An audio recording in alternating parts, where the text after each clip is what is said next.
So hey guys, welcome back to the channel. This is the fifth part of the story, what if Naruto chose the path of a conqueror. If you guys enjoy this what if and want more, comment down below to let me know. The comments on videos really help me out a lot. They motivate me to upload more frequently, so please do comment down below. Before I start, please do support for more awesome contents and leave a like and don't forget to subscribe to the channel. And share this video with your friends and also check out the descriptions and check out the playlists. With that out of the way, let's start. Sasuke Uchiha laid on the bed he had been brought to inside. His armor had been stripped away, his sword somehow taken from the death grip he held on it, and he turned his head to catch sight of the numerous monitors surrounding him. This is all unnecessary. He looked towards the ceiling for a moment before his eyes left it, drifted down as his eyes closed. I should be able to view the final still, see whatever unlucky bastard is my opponent for the next round, and get a chance to see what they can do. But I'm stuck here instead. He lifted an arm, felt his strength returned even if he wasn't 100%, and looked to his hand. I can hold my sword, I can stand, and I can walk, but I'm still stuck here. I can't even watch my opponents. He made a fist. It was shaky but still a fist. I should be allowed to leave, but they refused to let me.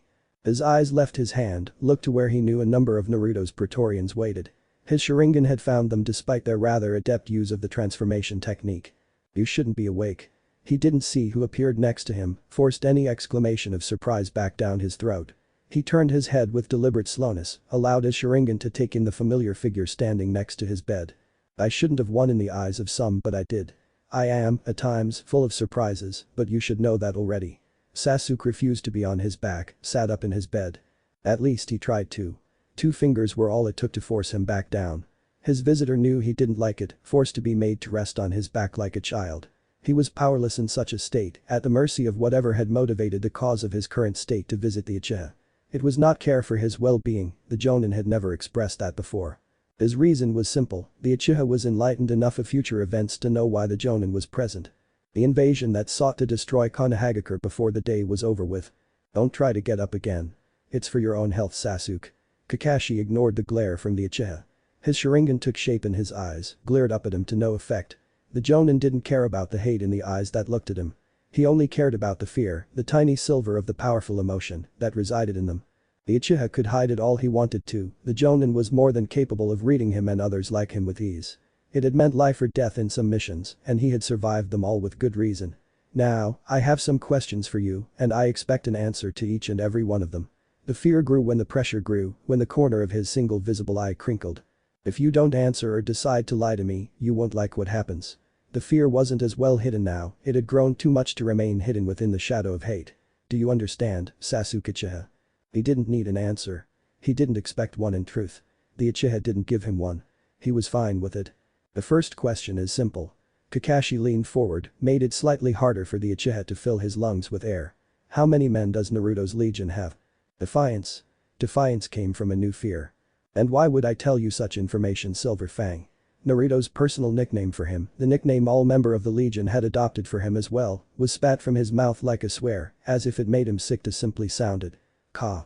He was frozen for a moment. Kakashi had used the time he spent on his answer, the unwanted answer, to unplug the devices monitoring his condition. Before he could continue, lightning made his body seize up. It was over and pain crossed his face, his body wanted to tremble, but couldn't for whatever reason. I'll ask again. How many men does Naruto's Legion have? He wanted to snarl at him, he could see the building anger in his expression. It was dwarfed with the pain he was currently feeling in the end. That and the fear he felt at the idea of more of the same pain. Caesar, he does not tell me all. A tongue ran across suddenly dry lips. Fear entered his eyes once more, hesitance followed. He froze again. His body was frozen by the pain he had feared less than he had feared what had birthed his hesitance, the pain he should have feared more, and he closed his eyes. His cohorts are 1,000 strong each. It is a lie. They are all larger.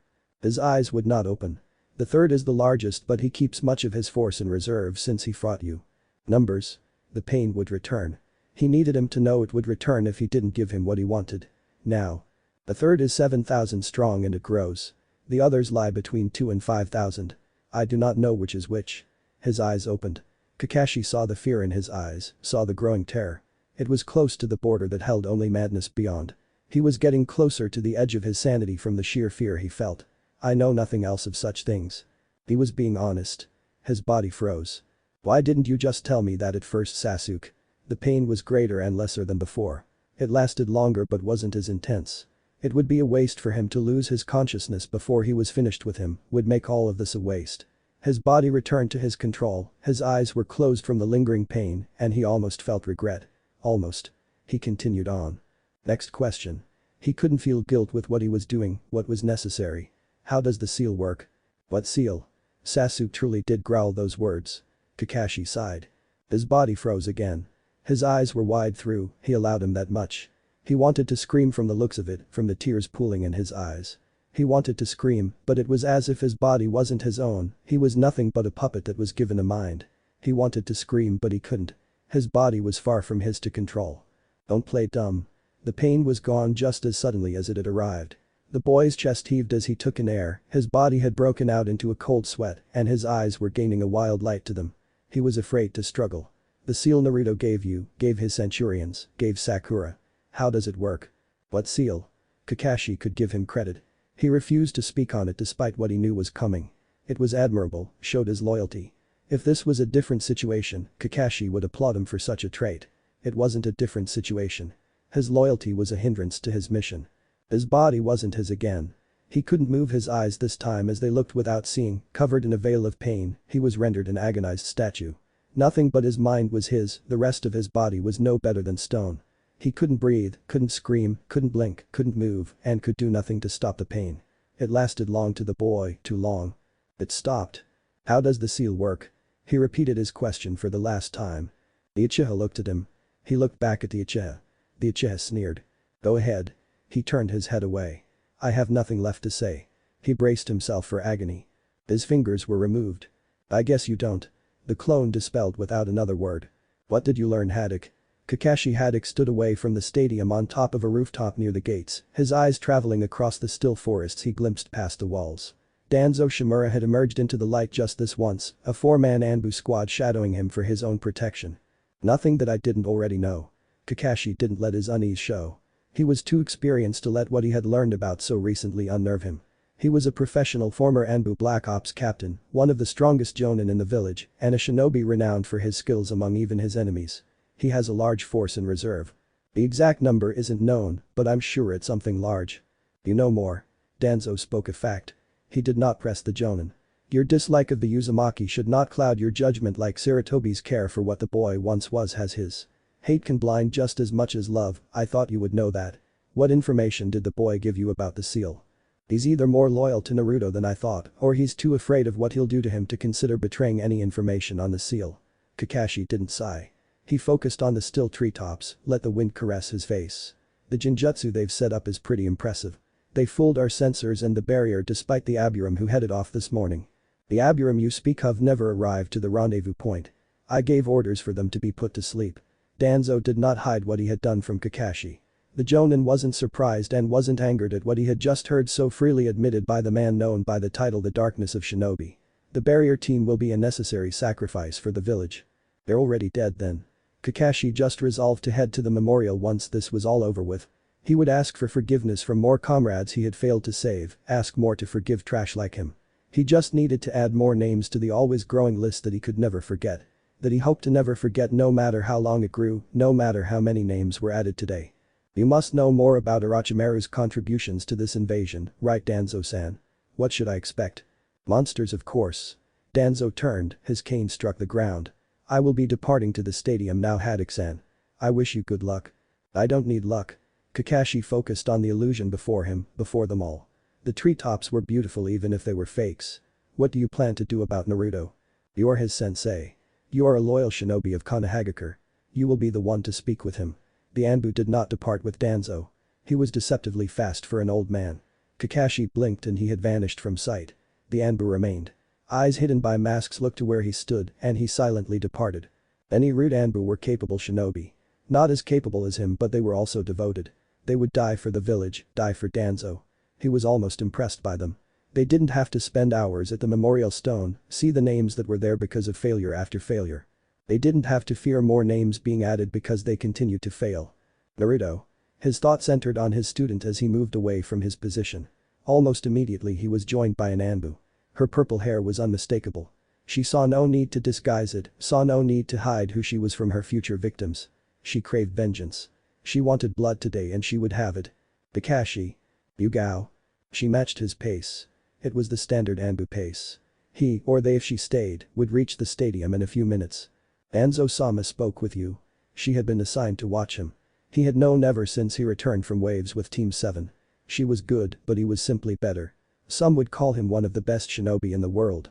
Others would call him one of the best shinobi to ever live. He never felt like he was either. A shinobi as great as he's been made out to be wouldn't have failed so much. He wouldn't have to visit the memorial so often. He wouldn't be so alone.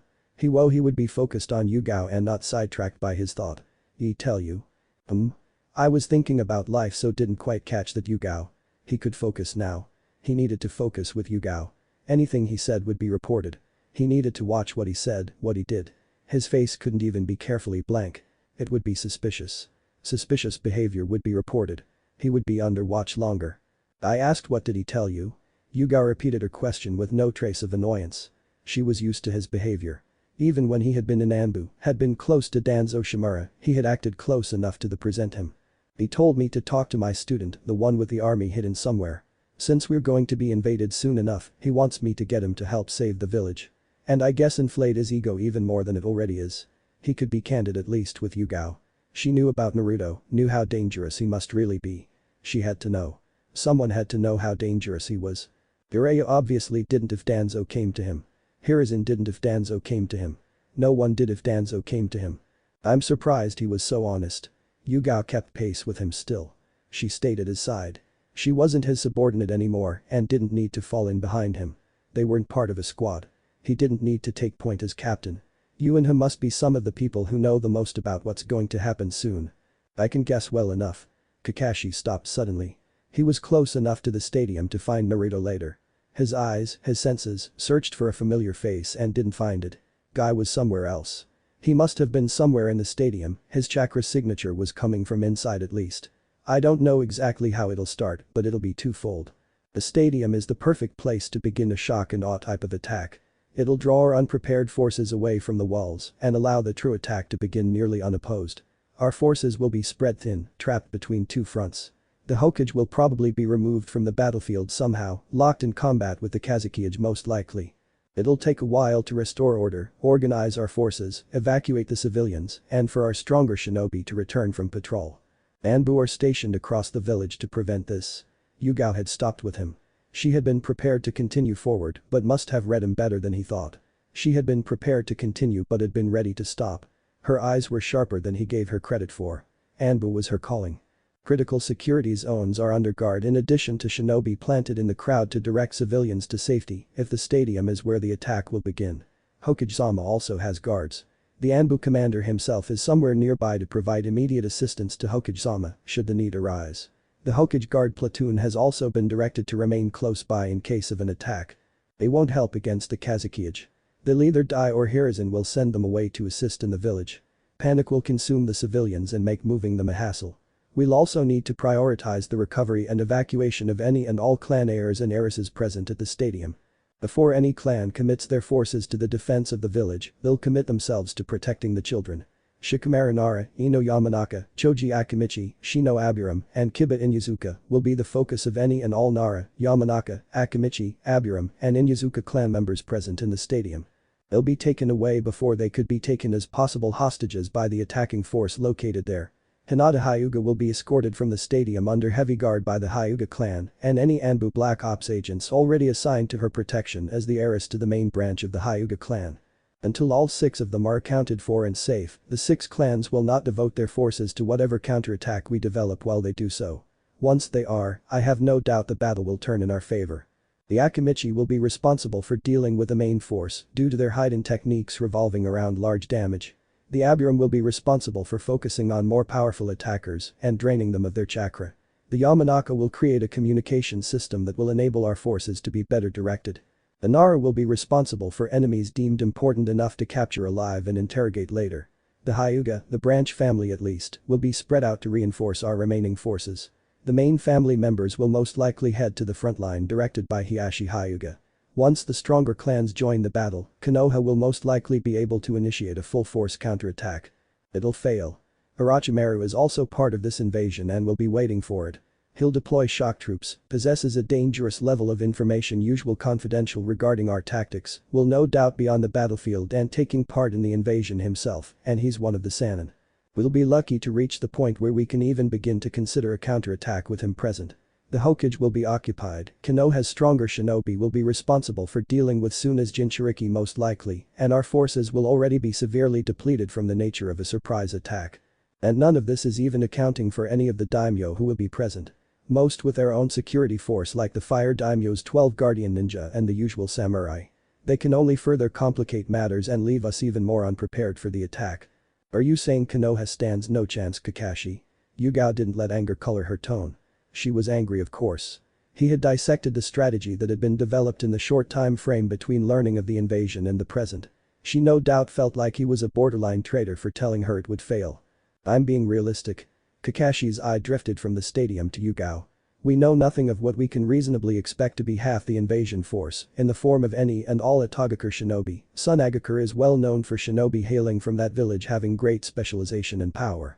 And I've learned some of the most revered shinobi from said village are currently located in the stadium. Chiyo the Elder, a master of poison and master of the puppet technique, Rasa, the Kazekage, a user of gold dust, the Jinchuriki of the Ichibi, an unstable time bomb, and countless more. Kakashi looked past the mask and saw the fear she could no longer hide. Konoha, for once, is facing the threat of annihilation. And you think Naruto Uzumaki can help our chances? She asked a question he wished she didn't. Kakashi turned his eye to the stadium. He felt the chakra of Naruto, a burning beacon, and did not like what it meant. The same had happened when they had departed from Nami no Kuni, and his third cohort had begun transforming into a legion by itself. The same was happening now. Kakashi didn't even need a sharingan to sense the power Naruto held. It would be incredible, awe-inspiring, if he didn't know exactly who it belonged to. If he didn't know what he had tried to do to Sakura, he would be able to stop hating the boy. But he knew. He knew too well. You will not leave Sakura-chan. The clone watched as Naruto appeared. Sasuke had made sure Sakura didn't leave, and both the Uchiha and, unknown to anyone, the clone had been waiting for Naruto's appearance after his match. I need to speak with you on an urgent matter. Blue eyes turned to the red and black eyes of his Legate. Leave us for now, Legate. I abide by your will, Caesar. He vanished with a body flicker. Sakura-chan. The name poured from his mouth with adoration. He took hold of her hands and ignored the way she flinched. I am ashamed to see you like this.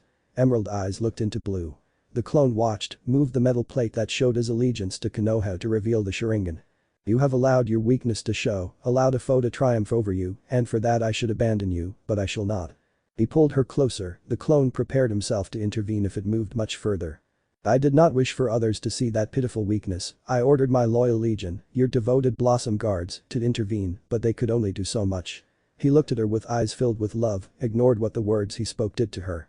He either ignored them or knew precisely what they did.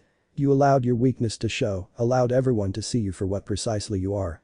He smiled at her, released one hand to take hold of her chin when she looked away. He was not gently when he forced her to look at him. You are not one fit for combat, Sakura-chan. You are my fragile tree to be protected from sunlight too harsh, winds too strong, and a world far too cruel for you to thrive as you do now. I have provided such protection, but it cannot battle against you, cannot fight you because it will hurt you, no matter how greatly I restrict them. Naruto, I don't need you to protect me. His grip tightened. Green eyes were suddenly filled with fear. He still smiled, but it was different. Do you not remember your struggles? Do you not remember that your Blossom Guard fell to the last to save you from the hungry blade of Zabuza-Momoichi? Do you not know of the power I hold so easily in the hands that hold you now? Do you fail to understand the power I must hold to have my Legate behave like such a well-trained dog? My Legate has already shown you what I did to the mud I faced, you saw what he himself did to the girl he faced. Do you fail to understand how worthless you are when compared to my might, the might of those we face, and the might of all who dare to call themselves my enemies? Each word he spoke was greater than any blow. He struck her at her core, knew what would hurt the most.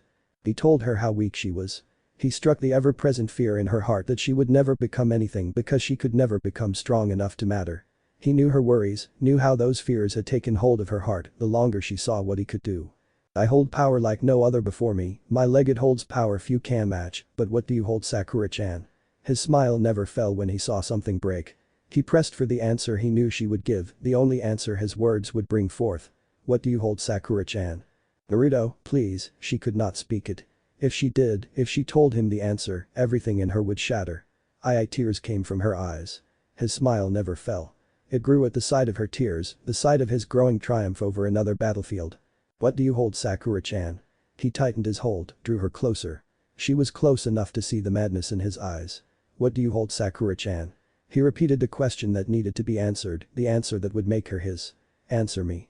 1,000 birds screeched. "I'm holding lightning in my hand." The clone smiled as he dropped down, forced Naruto away lest he become acquainted with the Chidori. The second clone, one the clone had made, took her away. He vanished a moment later. Sakura the girl, his only student, watched the matches now. She was at what could be ground zero and he would be so close to her if he went to talk to Naruto. He needed to talk to Naruto regardless. He needed to know what the boy would do. He needed to know for the village more than himself. I really wish I had been a better sensei to you. We'll have to see. There was no point wasting any more time. He needed to do it now. The match was over with. Naruto's was next. I hope he's reasonable about all this. He had to be reasonable, he had to see the shadow of war that swept over Konoha. He had to know what it meant for them all. Why did Kakashi feel as if the boy would be fine watching the village burn? Laugh as blood filled the streets, smoke filled the air, and death's hungry specter took hold of so many. Why did Kakashi feel that Naruto would want to see such a sight? His feelings hadn't lied to him before, helped him escape countless dangers, but he wished they were wrong now. He knew they weren't but he wished they were. The village shouldn't feel the sting of another of his failures, only he should be the one to pay. Naruto should be waiting to head down in a few minutes. I've got to talk to him before he fights Neji. Probably won't be able to stand after that match, probably be angry too. The Nara was determined to speak with his friend. No, he was determined to get his friend back. I can do this. I have a plan, thought of it while I was fighting that girl. The match was fairly standard in a lot of ways. She knew about his technique, knew the limits of it, and he had tricked her. He had ended up threading his shadow through the shadows of all the weapons her brother's puppet had launched. Connected it behind her when she thought she was safe behind her fan and the line she had drawn. He had her beat. Everyone knew it. Then he had forfeited. Temari of the Sand wins her first round match against Shikamaru Nara. She advances to the second round. Anko's voice, near laughter, followed the dark-haired Nara as he walked up the steps to where the other participants waited and fought the urge to yawn as he neared the top of the steps. Need to talk to him before Neji beats him. He didn't need to go far at the end. Your showing was impressive, Nara. Shikamaru looked to the armored blonde that had been waiting for him at the top of the stairs with a smile. Your mastery of the battlefield and mastery of a mind such as yours is most impressive. The tired Nara didn't know what to think. Naruto was talking to him. He had been planning to approach the genin. Talk to him. Talk sense into him. Get his friend back. A smile on his face, the light in his eyes, they told him Naruto Uzumaki was standing in front of him. Really? Shikamaru sighed. I thought I was unimpressive. I was trying to get out of being promoted with how much of a drag all the extra work would be. That is what makes it impressive. Naruto's smile was the same as the one in his memories. The Naruto Uzumaki he knew was standing in front of him. You had your opponent defeated, made her experience the utter anguish of knowing there was nothing she could do to challenge her fate, and you allowed her to suffer such mental anguish before showing her how powerless she truly was against you. He chuckled, filled the room with the sound. You showed her how pathetic she was with such a disgraceful victory. I guess I did. This was wrong. The Naruto Uzumaki he knew wouldn't talk like this. He wouldn't laugh at what he had done. What the hell do you think you're doing, Shikamaru? What happened to being my right-hand guy? I can't have a genin be everybody else's boss. He should have been shouting at him, call him a lazy ass, he should be complaining about the noise he was making. He should be trying to go to sleep, tell Naruto to worry about his own match. This shouldn't be happening. None of this should be happening. He should be the one talking. He should have seen that smile, the light in those blue eyes, when he knew he had his friend back. He shouldn't be seeing them now. They shouldn't exist now. They should still be trapped in the past. Trapped beneath the mask Naruto was wearing, hidden away thanks to whatever had made him change like he had. Naruto Uzumaki shouldn't be standing in front of him. The crazy stranger that wore his face should be. You should take more pride in such an achievement, Shikamaru Nara, as it is all you have. Danger. His senses screamed to him danger when Naruto laid a hand on his shoulder. It felt like a crushing rock, felt cold. It made him want to fall but he wouldn't. He had to stay standing, look at the genin across from him. Defeat is still a disgraceful thing. The hand on his shoulder was heavy. The despair he felt was heavier on his heart. Naruto he could see finally. He saw Naruto Uzumaki where Naruto Uzumaki stood. Naruto he didn't know how he wasn't crying. Naruto. The past was the past. Naruto Uzumaki was, and always had been, standing in front of him. There was nothing he could do. He could finally see the truth for what it was, see Naruto Uzumaki as Naruto Uzumaki and nothing else. This really is you. There's no point talking to you, is there? There's no point talking to you because this is you, right? The blue eyes that had once belonged to a friend stared at him. Something slipped away and he turned away before he could see what laid within. Allow me to show you what true victory is. He stepped past him. Shikamaru remained where he was. Naruto, his voice was a whisper. Only Shino cared to look at him. Lee was focused on watching the arena outside, Gaara stood by himself and his eyes followed only Naruto, and Neji was waiting for the proctor to give the announcement for the start of his match. Why? He wouldn't receive any answer. You. The Suna Kunoichi stormed towards him.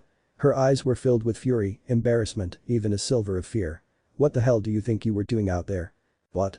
Shikamaru forgot about Naruto, turned to the enraged girl who ripped him off his feet by his jacket. What did I do to piss you off so much? You know exactly what you did. Temari shook him, he didn't try to fight it. Too much work to fight an angry woman.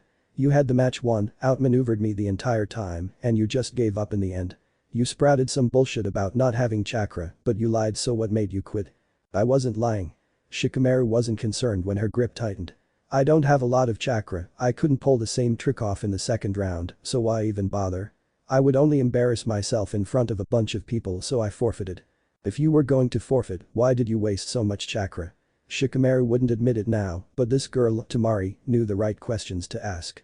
She was moving him into a corner just like how she tried to put his back against the wall for her wind release techniques, so he would have nowhere to run. You planned a counter to my every move, lured me to the perfect spot, and trapped me with your shadow before I could figure any of it out. She drew him close, almost uncomfortably close for the Nara. Why do all that if you were going to forfeit in the end? I guess I thought I could win when it started. Shikamaru did his best to shrug his shoulders. Can you put me down now? I want to catch up on my sleep while this thing drags on. This isn't over. She threw him back, his feet hit the floor, and he let himself fall against the wall. She stormed away. He knew she was heading off to check on her brother in the medical area. He had wanted to do the same when it came to Ino, but his match had called him to the arena halfway there. She probably would have been there with him if another match took their spot. His eyes moved to their red-headed brother, and he couldn't help but shake. For some reason, he knew the boy didn't care about his family. That almost turned nasty. Shikamaru looked up as Shino leaned back on the wall he had slid down. I hope you're alright. I'm fine. Shikamaru let his head rest on the wall. Are you alright with your match coming up soon? I am prepared as I can be. Shino joined him on the floor a moment later. I trained with my father and he replicated Gaara's techniques. I believe I have the proper strategy. Good to hear. Shikamaru let his eyes drift close. He didn't get any sleep. And Anko didn't get to clarify which name she was calling first before the two genin were on either side of her. Neji looked at Naruto with nothing in his eyes, and Naruto's blue eyes held only amusement at the sight before him. Neji's eyes narrowed, the only sign that he would enjoy turning the amusement in those eyes into nothing but agony and despair. And then finally have them show nothing at all. Alright kiddos, before you start, the seal of confrontation. Anko's demand was met with laughter from Naruto. He refused to do it with such an outburst. Do you truly believe I view the boy before me as equal enough to have my respect? He is nothing but an enemy to be crushed. Naruto laid a hand on the hilt of his blade, his eyes shifted to Anko, and he chuckled once more before he spoke again. I refuse to view this cretin as anything but my foe. He is not an ally and we shall not be comrades once I defeat him. You don't want to be a chunin then? Anko responded back, turning to face Naruto and laying her hands on her hips. If you don't do it, you get kicked out the exams. Truly? Naruto looked to her and she nodded, a smile on her face. I will solve this then. The Prefectus Castorum appeared in a burst of smoke, kneeling before Naruto. Caesar. My clones are me. He will perform the seal. I don't care. Anko turned to Neji, jerked her thumb towards Naruto. Do the same and you two can fight. Neji's eyes didn't leave Naruto as the Prefectus Castorum and the Hyuga exchanged the seal of confrontation. The byakugan took hold of his eyes as Anko looked back to Naruto. The Prefectus Castorum vanished from sight and Naruto looked to Neji with bored eyes. I hope you two kill each other. Anko's smile was wide and her voice cheerful. Now start. She vanished. Neji struck with a basic gentle fist strike, Naruto blocked it with the flat of his chakra-coated blade. The two broke away before anything else could be done, and the Hyuga observed the uzumaki for a moment with the abilities of the byakugan. He seemed to see something as he smirked. This may not be as boring as I thought. Naruto spoke no words to Neji's taunt. He simply shifted, faced Neji with his side, extended his blade towards Neji, and brought a hand across his chest. In the same way his legate had beckoned Ino to attack, Naruto did the same now. Neji answered him. A trio of kunai came forward first, Naruto easily knocking aside two and dodging the last with a single step to the side. Nei was upon him then, unleashing 3 blows of the gentle fist jutsu style that did not care for armor or size. His byakugan allowed him to target the small tenketsu invisible to most shinobi. He aimed for the arm. The same way I planned to beat the uchiha. Neji struck the arm 3 times in the time it took one to blink. He drew back and looked on as Naruto looked at the armored arm, saw nothing wrong with it. Your technique will not work against me. An aura of chakra consumed his arm. Neji ignored the burning blue glow that filled his enhanced eyes as he threw another kunai forward, his eyes following it and the sword wreathed in chakra that sliced it in half with ease. Your chakra is like a twig attempting to dam a river. He's using his chakra to remove any block I place. Neji's mind ran a mile a minute. A solution came to his mind by the time he had taken 3 steps forward. Naruto's sword was aimed for his fingers as the blonde Uzumaki reached him first, the raised sharp arc of chakra it created with its swing, not something the Hyuga wanted to face. It was a razor-sharp crescent he narrowly avoided by turning to the side, and Naruto pressed his attack. Neji recovered before he could be caught unaware, even with such a thing impossible with his byakugan focused on his sole opponent. He dodged a thrust to his stomach, dodged a swing aimed to cleave his head in half from the end of the thrust, stepped back from a downward swing, aimed for the blade to cleave into his shoulder. And dodged the swipe to the side by leaning his body back while putting a few steps worth of distance between himself and his opponent. He was about to press the attack as Naruto was in a brief recovery phase when the Uzumaki seemed to take note of such a thing. Chakra surged across the blade in that moment, easily seen by his byakugan. A second arc of chakra came towards him with a swing of Naruto's blade at speeds most would fail to react to, but he took in the entire technique from start to end with his byakugan within moments. A single blow from his fingers let chakra lance through it as was customary of any strike using the gentle fist style of taijutsu. The attack was dispersed as a blue mist that failed to even disturb his long hair. It could no longer rest in the air, lacked the shape to cut through it, so settled around him at his side before vanishing from sight as it grew to lack the necessary concentration to remain visible. Naruto looked at him for a moment before grinning. I wonder how many more times you can do that, Hyuga. Naruto moved his sword out to the side, chakra ignited across the blade like it was a flame instead of what it truly was. Neji knew he and the arena were bathed in an azure light from the power running from Naruto's arm into the sword in his hand and out to the world as an aura around the blade. It grew brighter. He did not look away. The byakugan showed him the chakra surging from the genin to the weapon in his hand. It was the prelude to some attack, but he didn't know what. He could hardly keep his focus with the sheer amount of chakra gathering before him. It was only a drop from an ocean of power somewhere within Naruto. So much. Neji had never seen so much chakra in truth. Not even from the rare times Guy had gone further than he needed to on mission. Not even when he had unleashed some of power that had made him renowned as the green beast of Konoha and a worthy rival equal to Kakashi Haddock. How can he have so much chakra when he's so young? Show me your skills, Neji Hyuga. Show me how many you can stop. Naruto slashed to his other side. The wall truly did come towards him this time.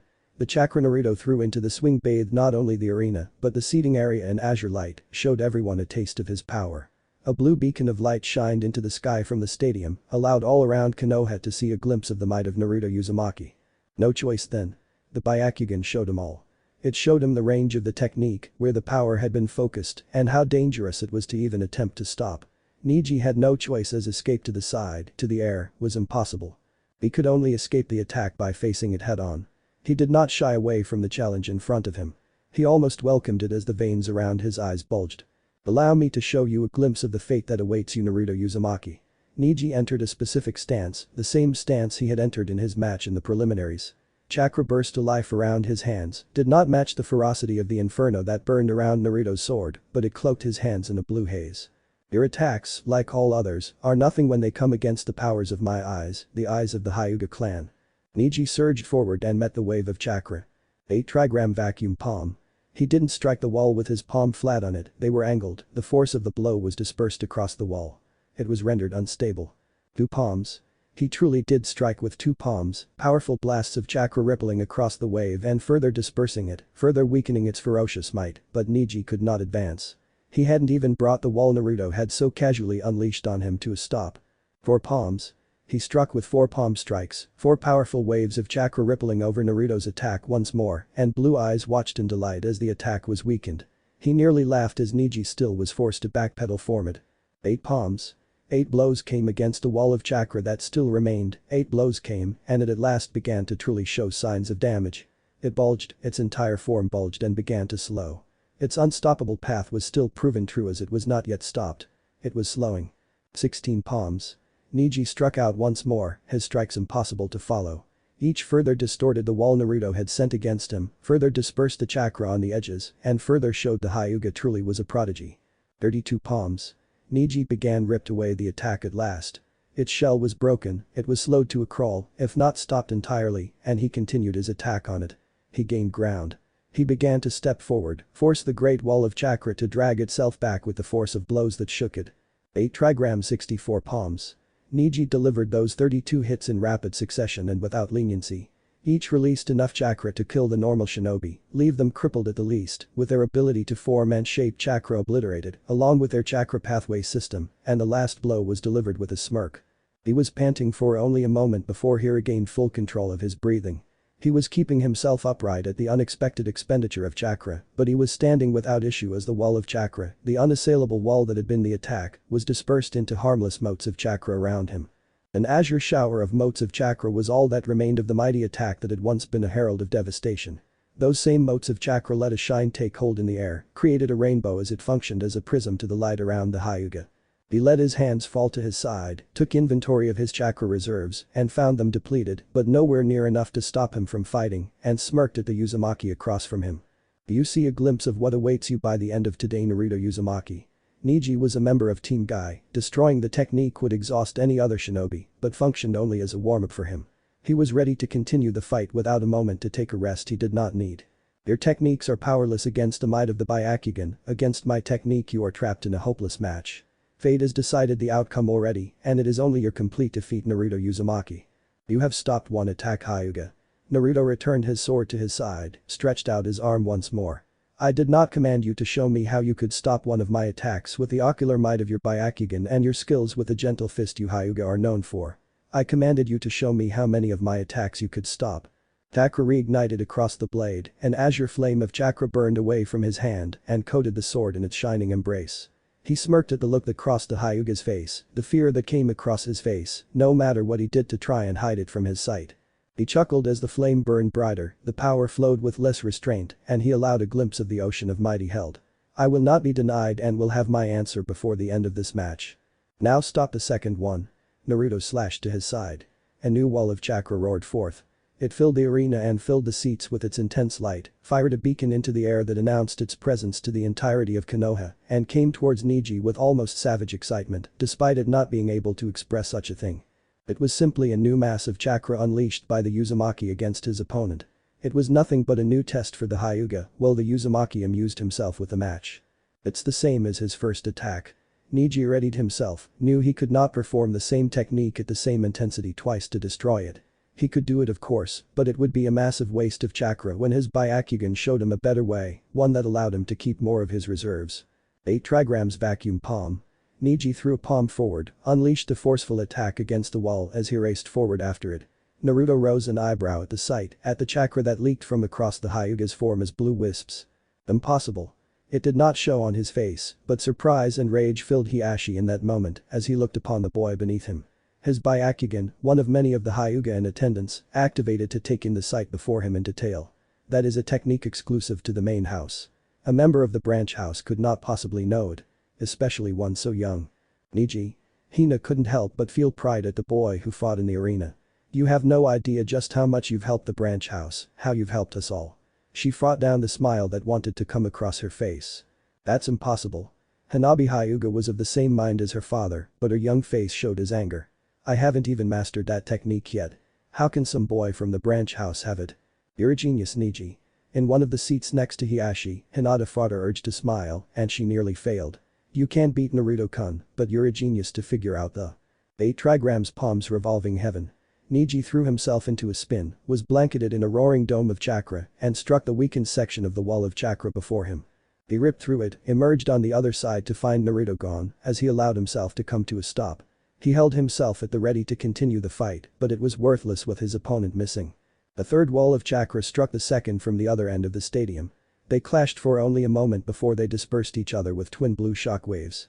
He moved to the other side. Neji turned, spotted Naruto on the other side of the stadium. He did not let any new fear color his expression. He breathed as Naruto returned the blade to his side, allowed chakra to race from his outstretched arm to the blade and ignite a new azure blaze on the blade.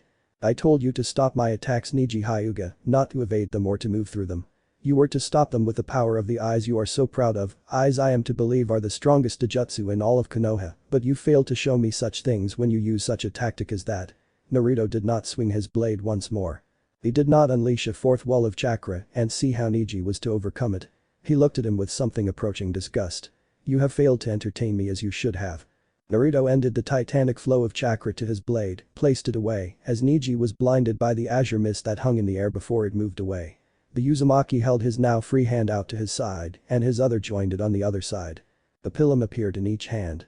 Naruto gripped the long weapons towards the center and shifted them in his grip, rested the shaft on his armored arms, and left them pointed upright behind him, while the blade at the head of each pointed downward.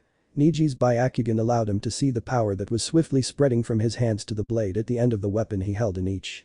The Uzumaki shifted his stance, spread his feet out, and hunched himself slightly with a grin on his face. Power took hold of the weapons then, burst to life as a flaming blue aura, before it faded, and they were left plain once more. I'll have to entertain myself another way it seems. Ino slowly opened her eyes, blinking rapidly at the too bright light above her. She rose an arm up and covered her bright blue eyes with it. My head she attempted to roll onto her side on the bed, but her leg protested such an action. Even numbed, it still prevented her from moving. She could do nothing but lay where she was. Lay there and think. I never stood a chance. The thought came without any grief or despair. Her mind told her a fact she would need to accept. I should have known it was too easy after Asuma-sensei spent so long telling me just how outclassed I was in this fight. She only felt disappointment that she had let Asuma down. She had wanted to win for him, make it so that he wasn't wasting his time with a girl who should have had her eyes opened years ago to what was really in front of them. Sadly, she hadn't had that happen until fairly recently. I shouldn't have spent so much time thinking on the fly. Asuma-sensei told me to get him off balance and I hardly did that. He caught on too quickly, made it worthless when he collected himself so quickly. I should have kept pressing him, kept him from doing anything but waste his chakra. But I probably couldn't.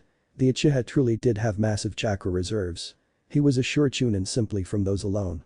They weren't titanic like the Uzumaki in the chunin exams, but he was certainly eligible for promotion simply because of them. She had some sensor training and knew for a fact some of the village's chunin were outstripped by him in terms of chakra.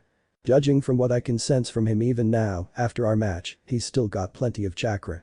He's got a lot more than I had at the start of our fight too. Yamanaka. The Uchiha's voice came from across from her. Ino let her arm fall back to her side and shifted enough to lift her head up, catching sight of the Uchiha. She didn't have the energy to glare at him, so settled for a passionless stare. What do you want, Sasu-kun? She still used a term of endearment with mockery. There's no need to be so rude, Ino-chan. He seamlessly responded in kind. Ino took notice of the fact that he was sitting up, his legs hanging over the side of the bed. He lacked his armor.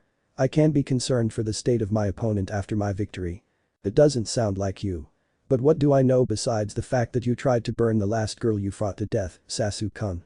She ignored the pain in her leg as she forced herself to sit up. Ino noticed the infamous taijutsu of the Uchiha in Sasuke's eyes. That girl deserved worse than what I tried to do to her. Sasuke lifted a hand, waved away Ino's concerns. She was an irritation beyond anything else and a fool who tried to match an Uchiha in Genjutsu. He shifted, turned his body so it faced her more. You were nothing like her. You're far smarter for one, and you're stronger than she was by a long shot. I feel so honored, Sasu-kun. Ino crossed her arms, rested her back against the metal frame at the end of her bed. You really know how to make a girl swoon with that smooth tongue of yours. If I didn't know you any better, Ino-chan, I would think you were insulting me. Sasuke smirked at her. She stared back. I'm still surprised you managed to wake up so soon. Caesar's match is taking place now and I intend to see his victory. Against Niji. Ino couldn't help but let her head fall back and laugh, ignore the fact that she banged her head on the metal frame behind her back. If I know anything, I know Naruto doesn't stand a chance against someone like him. You know nothing then. Sasuke looked towards where his armor rested and rose from his bed. I'll be departing there soon enough and I'll be happy to tell you the outcome. And you expect me to believe anything you say? You lie about Naruto winning with some crazy air rank jutsu. Ino threw the blanket covering her off. She put her good leg on the floor first, noticed the bandages wrapped around her leg. She moved it and winced. She was proud of herself for not crying out. A little over a month ago and she would have been screaming and actually crying. I'll rather see Niji win with my own eyes than trust you. Ino forced herself to get up on one leg, forced herself to deal with the pain coming from her leg, and focused on the task at hand. Walking on one leg wasn't that difficult, right? You should stay and recuperate, Yamanaka. Sasuke had dressed in his armor remarkably quick.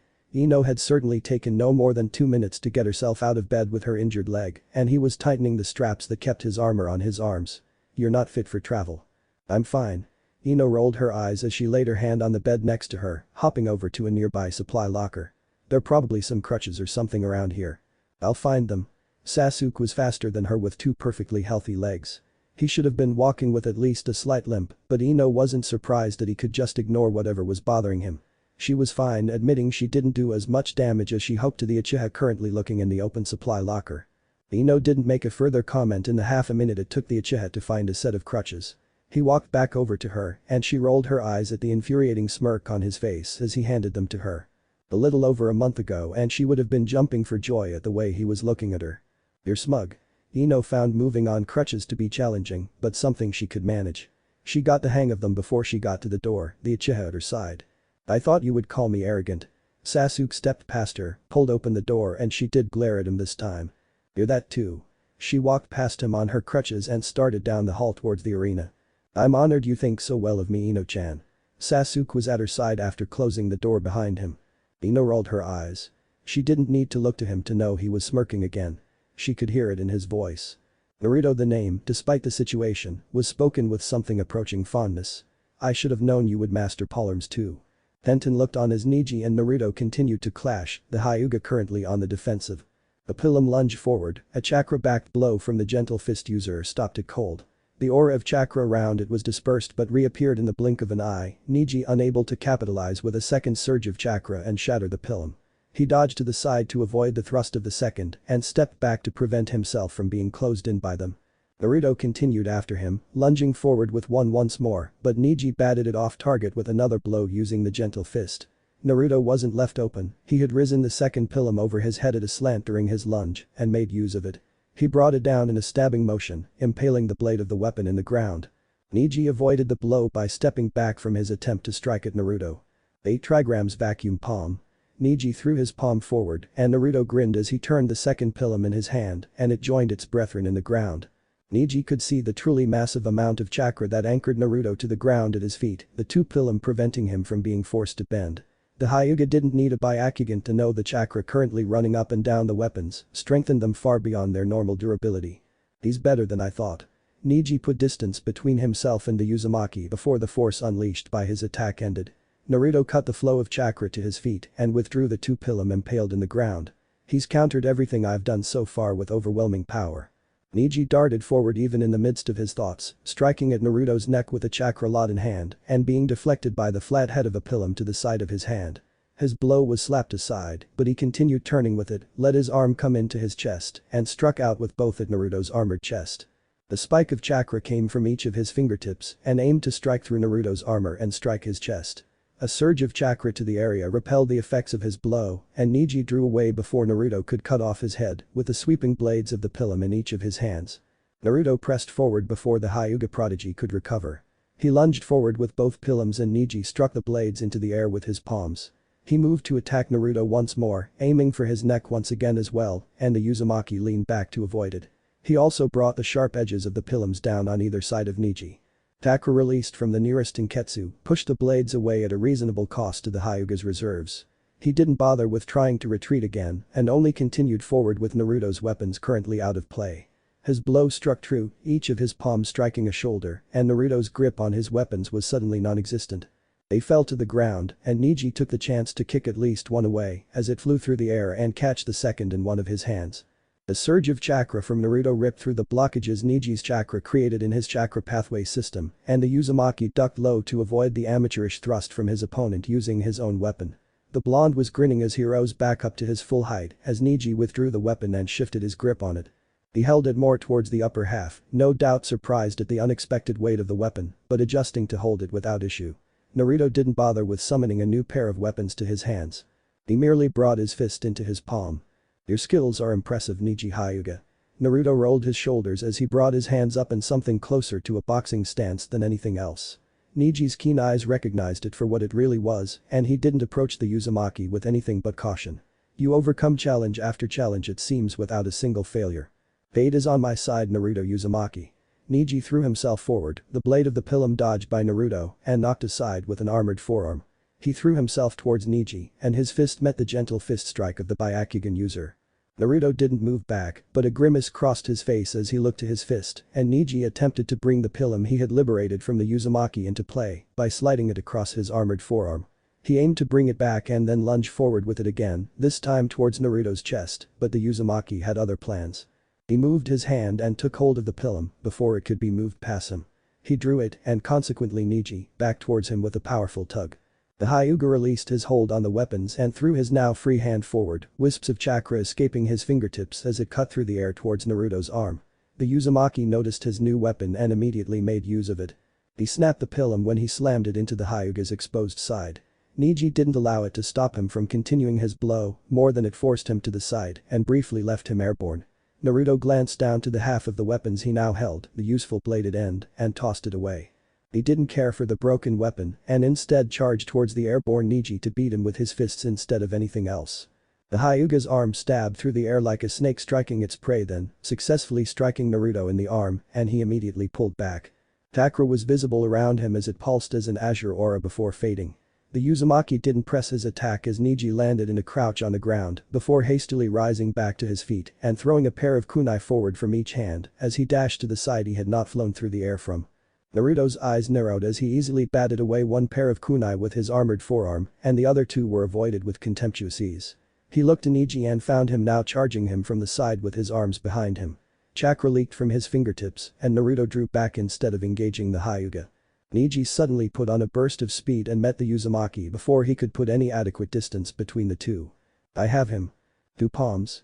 They were made to disable Naruto's arms at the shoulder, the chakra sent there far above the normal amount Niji would place in a strike, but he made the acceptance here.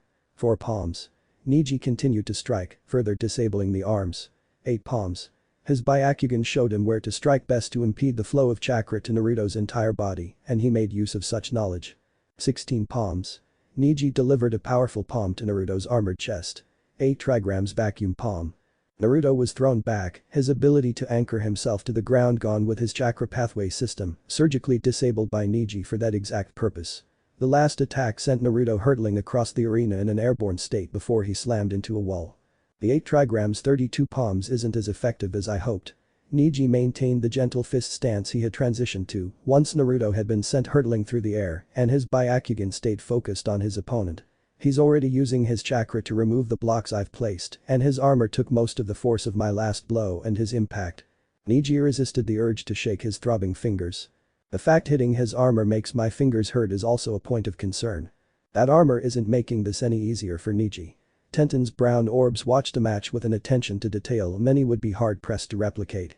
She followed each of Niji's blows and had been sure to keep in mind the state of his hands. Despite the gentle fist focusing on internal damage, he still needs to strike Naruto with a certain amount of force each time. The armor makes that force increase. He won't break his fingers anytime soon, but they'll definitely be sore for a few days after the match. He can't strike Naruto anywhere else either. His armor is there to protect him from much harsher attacks, and Niji knows that. He's gone for his neck anywhere, and Naruto is quick to defend himself. Tenten focused on the cloud Naruto had formed on impact with the wall. Naruto isn't going to go down from an attack like that, and Niji probably knows that as well. He'll be anxious to see the state he's in, but it's probably not what he wants. That was an impressive showing Niji Hyuga. Naruto's voice came before his form emerged. He was dirty and his chestplate was damaged, but there weren't any more changes to his appearance. He rose a hand to his hair and ruffled the blonde locks, doing his best to dislodge the dirt and dust he knew was there. You would have defeated any lesser foe with such an onslaught. I'm almost not surprised you're standing after that attack. Niji didn't move from his stance. He had created a plan rather swiftly when he knew Naruto would emerge nearly unharmed from his attack and his impromptu trip into the wall of the arena. It would have surprised me if fate decided for you to be defeated so easily. You speak of fate as if it is your ally Niji Hyuga. Naruto strode forward without issue, as if he had not just been victim to an attack from the strongest Taijutsu style in all of Konohagakure. Fate is not your ally as fate is nothing to a Caesar. Consider fate an illusion you have allowed yourself to live your life in, and I am at last the stimulant that will destroy your illusion. Fate has had nothing to do with your life as it was your own might, your own genius that created your present. Even if fate truly did dictate your life, dictate the lives of all, I would find myself excluded from such a force. I am a Caesar. My fate is mine and mine alone to shape. With my might, with my intellect, with my power I shape my present into the next step on my path to the future I know lies ahead of me. You've never experienced the power of fate then Naruto Uzumaki, I can clearly see how you hold some foolish idealism. You don't know how cruel fate can be, how powerless one can be to change it, and how fate has already charted out our lives. Neji did not move away as Naruto stopped in front of him. If you know fate like I have, you wouldn't dare speak as if one can choose their path in life. We are all destined to follow a specific path, play a specific role, and never live beyond that role or step off that path. You are a member of the branch house of the Hyuga clan. Naruto spoke the fact. Neji did not bother with nodding, nothing in his body language showed he was even accepting that Naruto had spoken at all. You speak of fate because of the brand the Hyuga clan forced on you because of the circumstances of your birth. You decry the individual as powerless to fate and I can understand why Neji Hyuga. Fate has been nothing but a cruel beast to you, fate has forced you to live the life of a servant despite the talent the eyes before you clearly see and fate cries out to you even now. Fate is a demanding beast, is it not? But it is nothing but such a thing, a beast. Naruto lifted his hand into the air, pointed at Neji as he was consumed in an aura of chakra. Fate is nothing to my power Neji Hyuga, I have forced the beast known as fate to kneel, I have caged it where it belongs, and I now offer to you the same. What? Asuma wanted to rise out of his seat. He had a feeling he knew where this was going and frankly didn't like it. He can't be serious. Kurenai took hold of his arm to stop him. This kid is hilarious. Anko fought down the urge to break out into giggles. Naruto, what are you planning now? Sakura wished she could see into his mind and also wished she couldn't. She wouldn't like what she saw inside. I should have known you'll offer Neji a spot Naruto. Tenten shook her head as much as she could. She would have laughed if she didn't have good control of herself. Well, looks like he was serious about replacing you. Ino and Sasuke stood together, Ino turning to the Uchiha to catch his reaction. He only chuckled at the sight and turned his red and black eyes to her light blue eyes. Caesar will not replace one who is undefeated. Sasuke turned his eyes back to the arena. I will maintain my position as legate of the Orange Legion for the foreseeable future Ino Yamanaka. Or are you just lying to yourself? Ino let out her own small laugh at the idea. Just imagine, Naruto kicks you out and replaces you with Neji. Sasuke was silent. Rage shined in his eyes for a moment before it was gone. It was replaced by nothingness. If Caesar so wishes it, I will concede my position to Neji Hyuga. Are you saying what I think you're saying Naruto Uzumaki? Neji did not approach Naruto, he didn't scoff at him either. He showed no reaction beyond the steely focus he had kept on him since the match began. Are you asking me to join you, join your insane legion? I am not asking you to join me Neji Hyuga. Naruto let his hand fall back to his side. I am giving you the chance to escape the sniveling beast known as fate. My fate to the countless masses was as a failure of a shinobi, a failure in all walks of life, but I have discarded the very notion of fate. I refuse to accept it and look upon me now. Naruto's blue eyes shifted to red for the briefest of moments. People mocked me, decried me as one less than human in a thing, and I had nothing. Chakra surged around him, swept across the arena with enough force to nearly take Neji off his feet. Now I am a Caesar. You only continue to take pride in your self-given title Naruto Uzumaki. Neji shook his head, as if in pity, before he moved towards Naruto with a burst of speed. I'm tired of this game Naruto, fate will end this match and you will fall. That is your fate. So be it. Naruto shrugged his shoulders before he threw his arms out to his side, a wide grin on his face, and his blue eyes shined with amusement. Come forth then Neji Hyuga, strike me and I shall do nothing to defend myself. I shall allow you to act as fate's champion, and I shall be my own. Come forth and show me if fate truly is stronger than a Caesar. This has gone on long enough. Neji assumed a specific stance as he slowed down in front of Naruto. I have to eat. Pain engulfed him. Fire seared through his mind. He wanted to scream as he fell to the ground. Fury crossed Naruto's face. He strode forward, crouched down next to Neji, and tore off his forehead protector. A mark on his forehead was glowing, Naruto could feel it and knew the damage it was doing to his opponent. He nearly snarled but somehow withheld it. Crimson replaced his blue eyes. Sasuke clutched at his arm suddenly. Something wrong Sasuke. Ino looked to her past opponent and saw a grimace cross his face. Caesar wishes for me to act. Sasuke forced the words out through gritted teeth. He forced himself to release his arm and turned on his heel. He dislikes this interruption to his match. What? Ino hurried to grab her crutches and followed after the Uchiha when she didn't get an answer. What are you talking about? This is shameful. Naruto remained crouched next to Neji, his eyelids closed to keep crimson eyes concealed from the world. How dare those fools who sit above ruin such a moment, how dare those fools who sit above interfere with my match. Hey, kid, I need to check on him. Anko crouched down next to Naruto and placed a single finger on the seal on Neji's forehead. She winced as she withdrew it and laid a hand on Naruto's shoulder. She wasn't laughing or smiling as she looked into crimson eyes. You win, kid. Naruto looked past her, looked to where Hiashi Hyuga sat among the Hyuga clan. Hiashi Hyuga. Naruto's voice was quiet yet it carried to where the man sat. Even if it somehow didn't, the Hyuga's byakugan let him read his lips. How pathetic are you? His facade of calm indifference never dropped, but anger shined in his eyes, rage took hold at the sight of the disrespectful boy known as Naruto Uzumaki. You not only dare to interfere in my match, but you do so in such a cowardly way. You dare to stop my match with Neji Hyuga because of what? Your pride, or is it the pride of your clan? Naruto's hand balled into fist as he dropped his eyes back to Neji. He bowed his head, laid a hand on the pained boy's shoulder. We will have a rematch, Neji Hyuga, we will see if fate truly is stronger than a Caesar.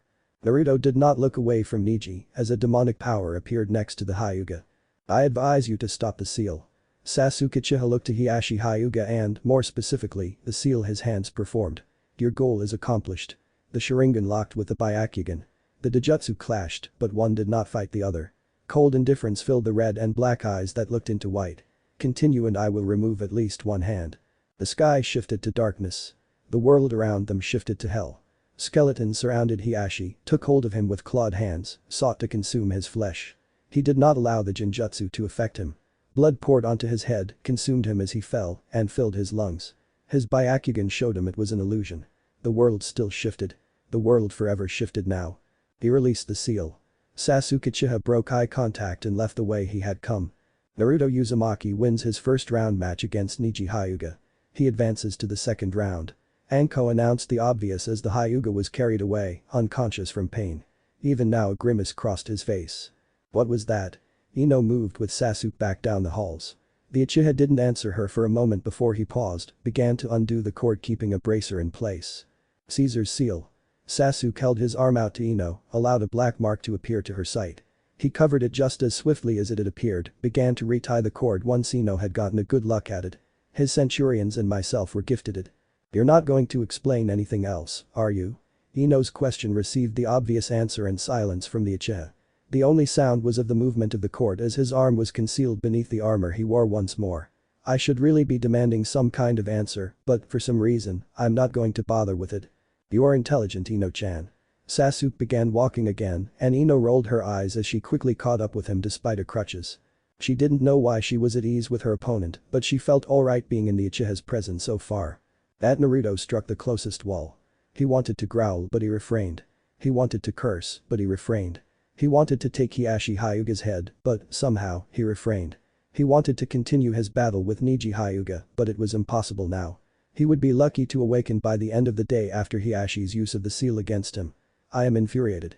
Rock Lee looked to Naruto. His dark eyes narrowed in thought. You are not like I once thought you were, Naruto. Rock Lee's eyes almost showed approval. Despite the actions you take, despite how you see those loyal to you, and despite that army you call yours, you desire a battle to test your limits. You fought Neji to test those limits, and that battle was ruined by his uncle.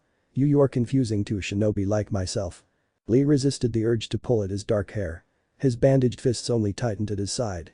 You view others as possessions, as tools, but you refuse to see an opponent such as Neji as anything but a foe to be surpassed in a battle between yourself and him. I can almost understand you, but you are so callous with the life of others.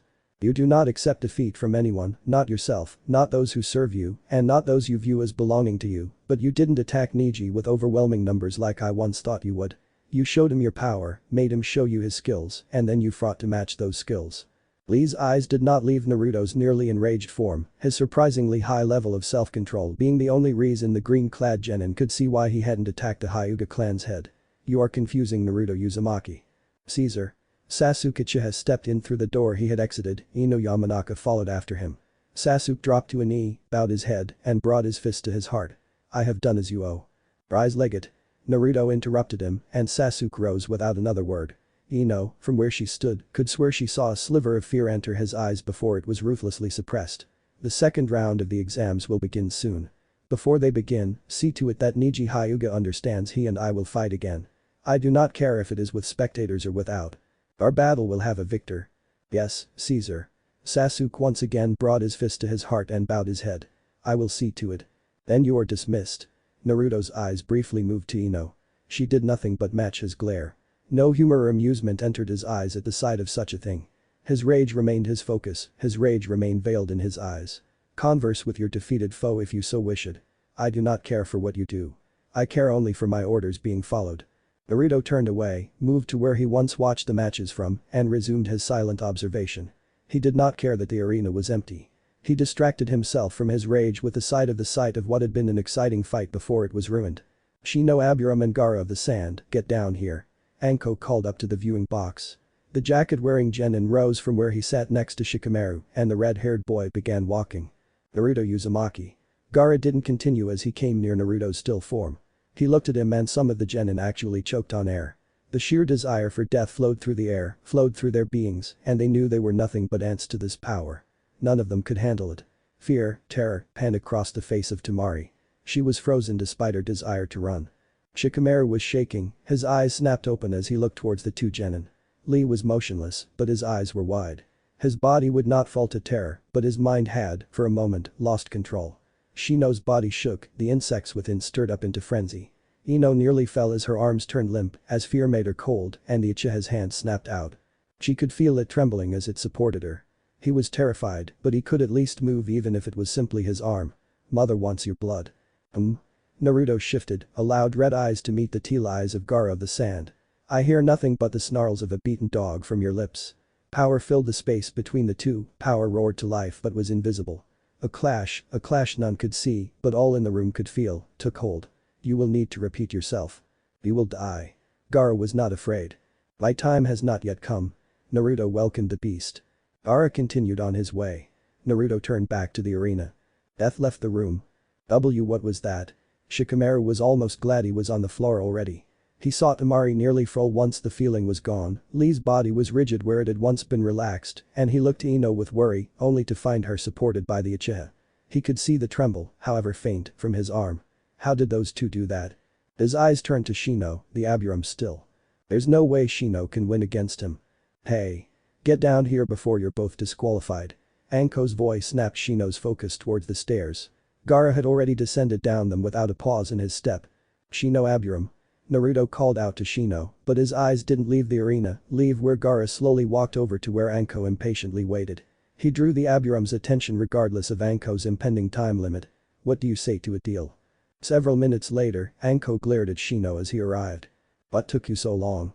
Anko didn't expect an answer and once again modeled the seal of confrontation. No more wasted time. Do it or you're disqualified. She didn't receive any complaints. The two genin performed the seal without issue or conflict. Shino looked at Gaara. Gaara looked at Shino. Both dropped the seal at the same time. Anko looked at both, didn't find anything amusing to laugh at, and began the match.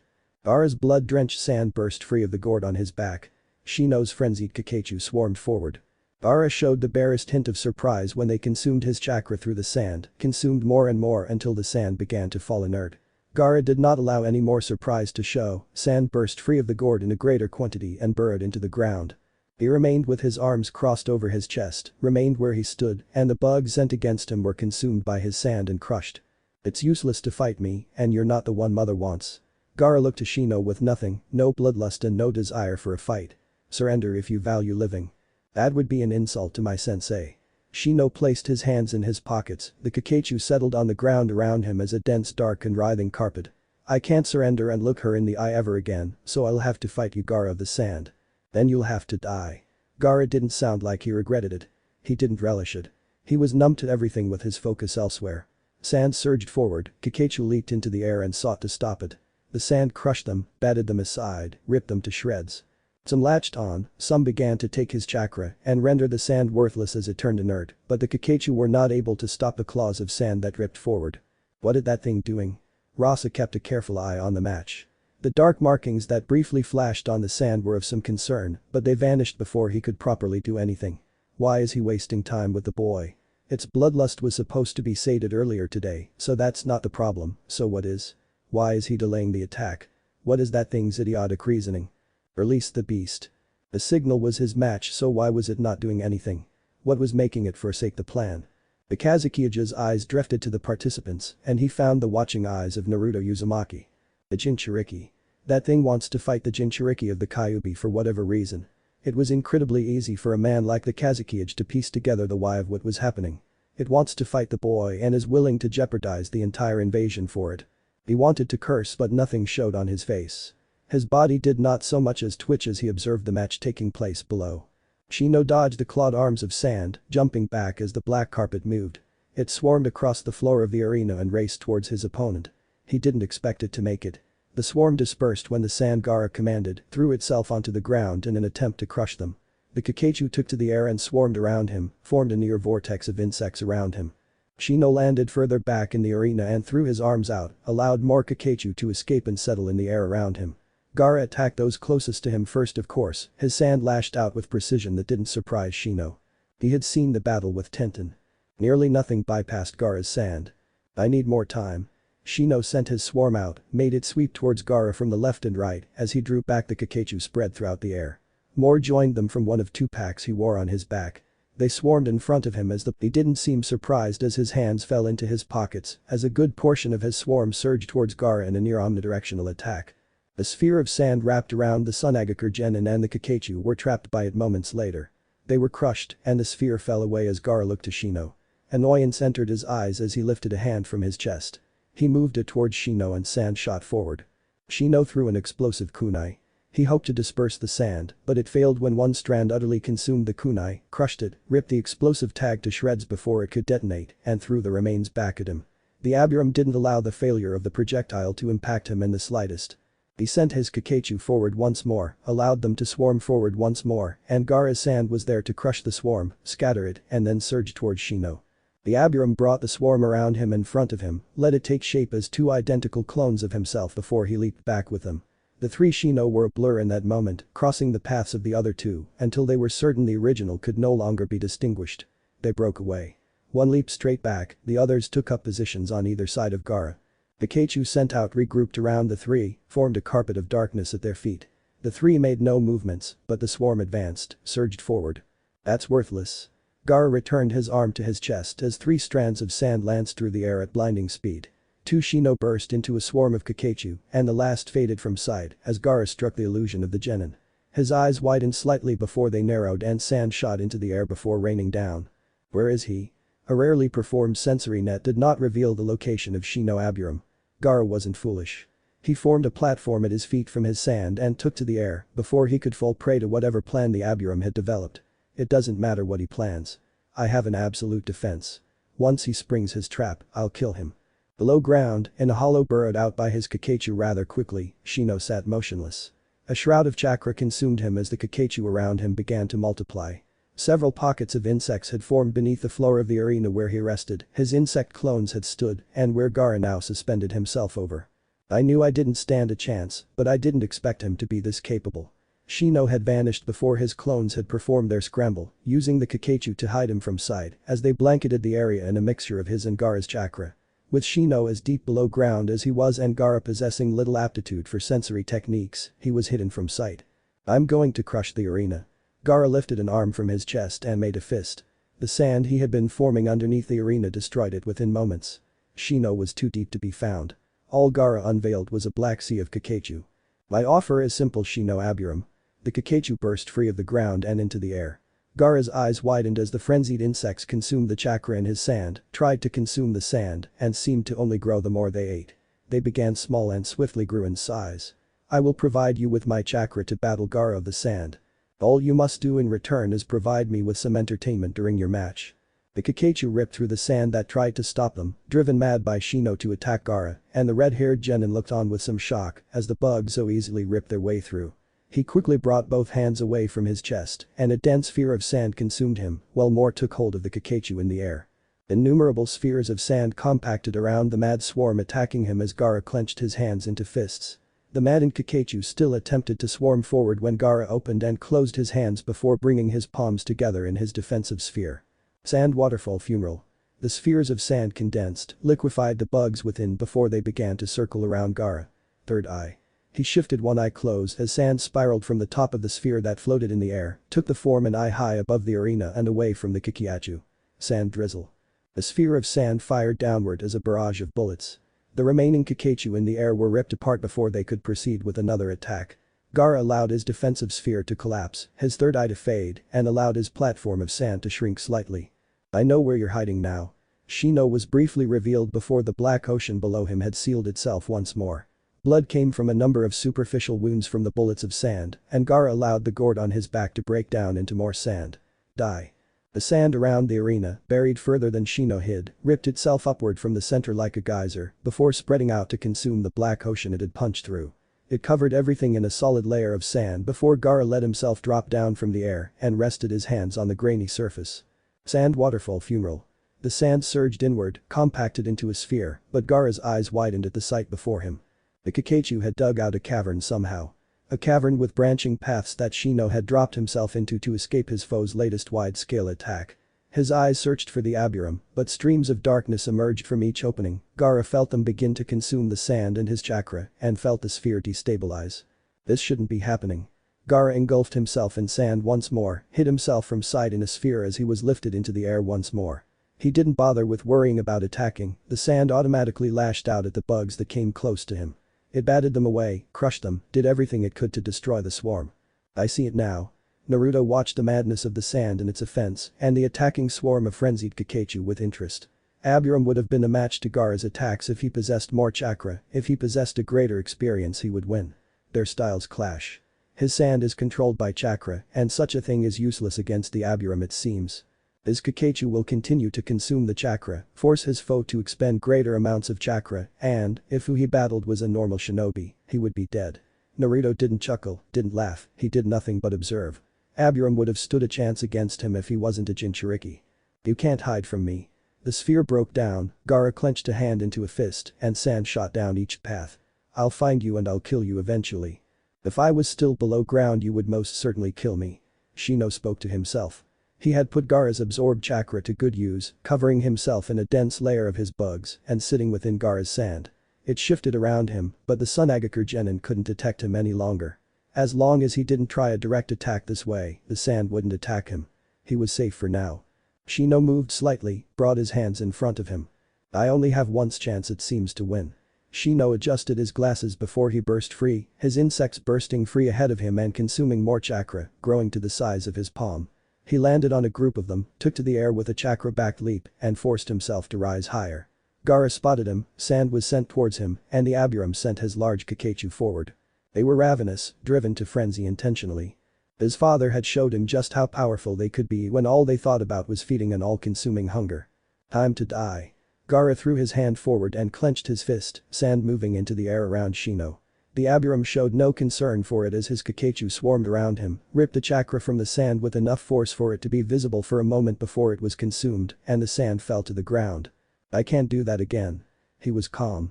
He had to remain calm to keep the bugs from turning on him. He had a number of females on his person, each excluding a certain pheromone. The multitude came together and rendered the Kikachu docile around him. It required focus to maintain, focus that could not be dropped if he wanted to avoid being consumed by his own swarm. The swarm surged upward. Gaara brought more sand around him, clawed hands bearing black markings ripping free from the pillars of sand he created. Shino ignored the countless Kikachu they crushed, obliterated, destroyed. He focused on the goal of Gaara and Gaara alone. If he could take him down. Damn. He was too focused. A clawed hand took hold of him, and he froze. His eyes widened when dark markings pulsed around his skin, his clothing, and he found himself truly locked in place. What is this? His Kikachu already swarmed to the source of chakra, but he was immediately worried when one landed on him. The bugs on him were frozen just like he was. He was now a source of food. The frenzied insect bit into his hand, drew blood, and Shino couldn't even bother to wince. What will give first, my hand or the sand's chakra? He could only hope the second gave first. He personally liked having both hands. It would be rather difficult to perform hand seals with only one after all. Of course, I could always shape a second from Kikachu or have a prosthetic controlled by chakra. I would need to learn the puppet technique for the best results, or would I? Shino forced himself to remain calm. The bugs would be drawn to him if he stressed himself. He preferred 1 to 100 if he was being honest. Admirable. Naruto looked down to Shino, his frozen form restraining the panic others would be feeling if their beasts turned against them. Shino Aburam is rather impressive, is he not, Leggett? He is Caesar. Sasuke nodded from where he stood. His sharingan followed the progress of both the insects devouring the chakra in Gaara's sand and the bug feasting on Shino himself. Shino, where is this power coming from? Kurenai, for the first time in her life, wished her eyes could see chakra. She had a suspicion on where Shino had gained such power, but she wished she was wrong. Even if it was most likely the sole reason her student had lasted as long as he had. I know it's the only reason you can fight like this, match a killer like Gaara of the Sand, but you didn't do what I think you did, right? Please tell me you didn't accept anything from Naruto Uzumaki. The sand broke first. Shino squashed the bug on his hand and ignored the way it tore at his heart. Sorry my friend, I couldn't risk it. If you had returned to the swarm you may pass on traits undesirable to the swarm. Tastes are at times genetic after all. Shino slipped his wounded hand into his pocket and ignored how warm his pocket was growing. He focused on the task at hand as the pheromones across his body once again protected him from his mad swarm. I was lucky only you decided to sample a foreign chakra source. If any more had followed you, I would be dead. Shino sent his crazed swarm towards Gaara. Gaara responded with a new shield of sand to stop him. The Aburam expected as much and sent another wave of his swarm forward, the rest encircled the arena and several settled on the walls. A moment later they vanished from sight. Shino directed his swarm, having grown larger than he had thought possible, to begin attacking with a new direction in place. Secret technique. Bug bomb. The chakra in the bugs bulged, took shape, and ruptured the bug that contained it when they landed on Gaara's sand sphere. The bombardment continued, masking the approach of others to the sphere of sand where they dropped onto it. His defense can handle multiple threats, but certain things take priority. Shino observed the fact in action. Hundreds of his bugs were exploding, their carapace turned into shrapnel. The sand stopped them instead of the bugs that gently landed on the sand, allowed it to consume them. Their shells were hardened via the massive amounts of chakra they had absorbed.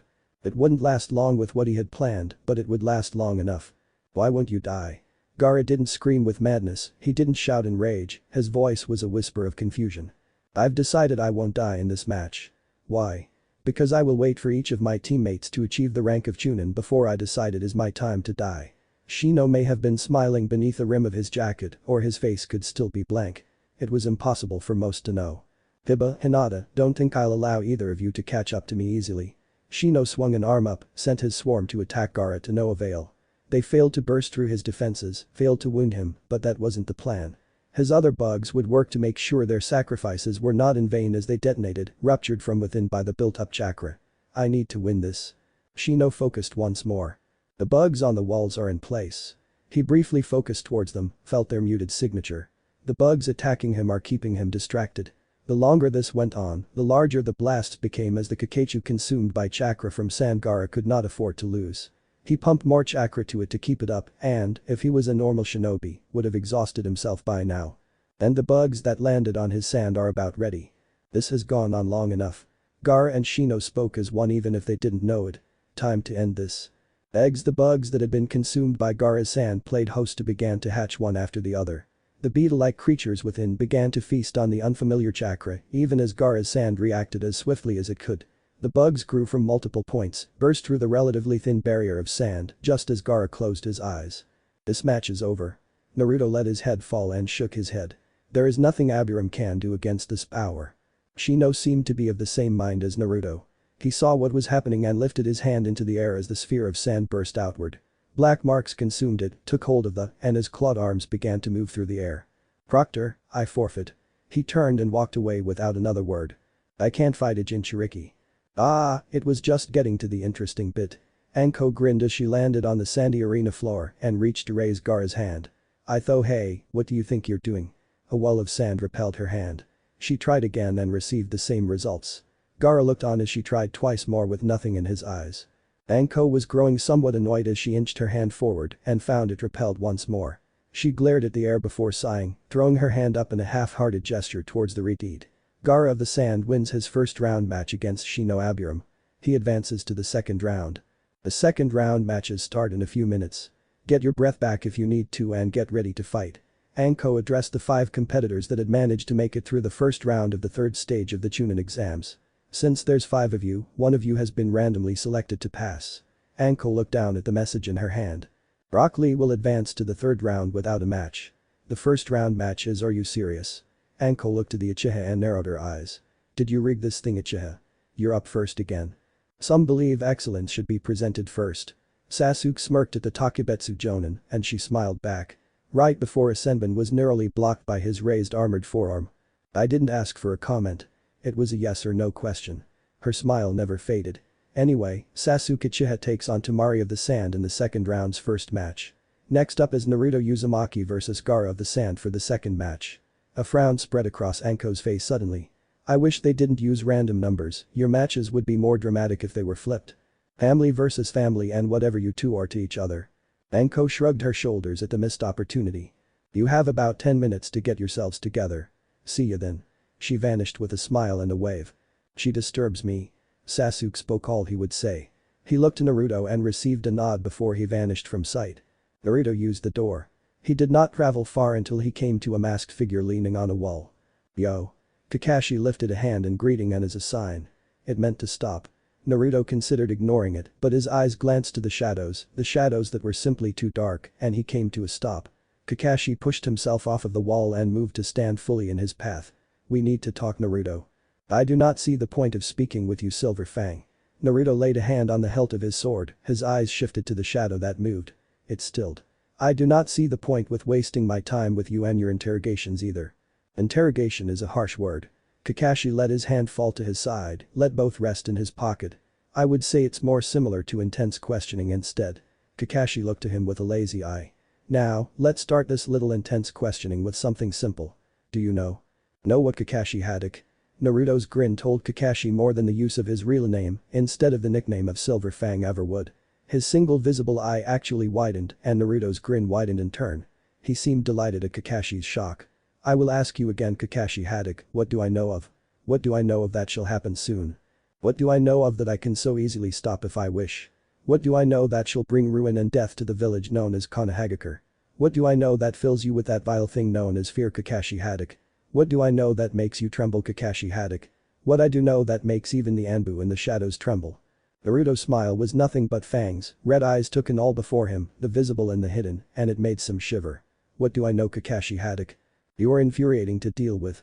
Kakashi controlled himself, forced his hands to remain in his pockets, and nod around the neck of the genin across from him.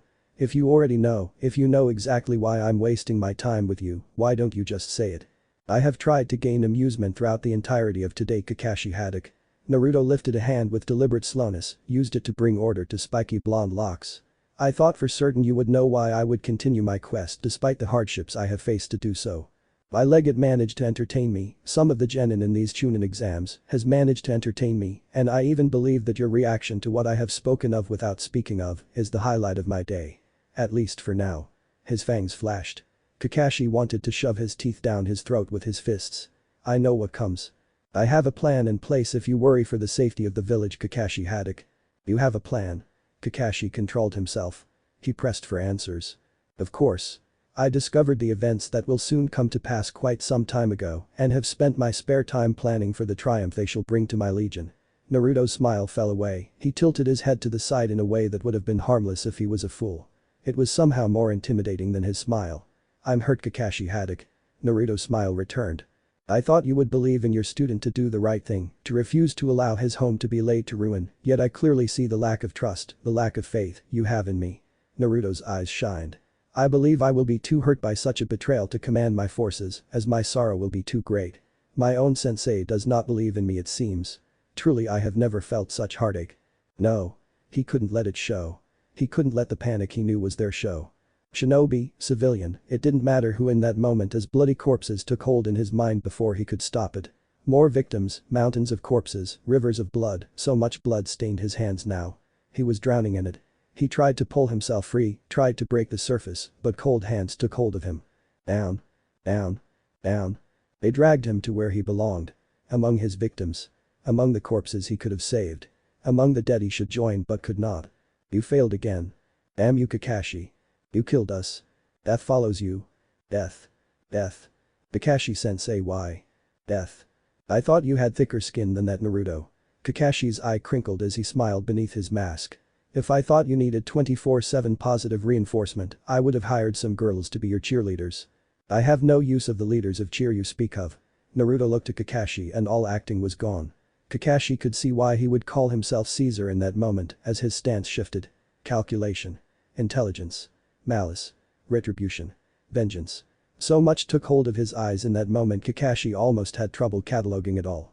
Almost being the key word. He didn't like the picture the pieces created. He wanted to say he knew Naruto's game, knew his plan, but also prayed that he did not know it. He wanted to pray and hope he wasn't right. I have use of only one thing.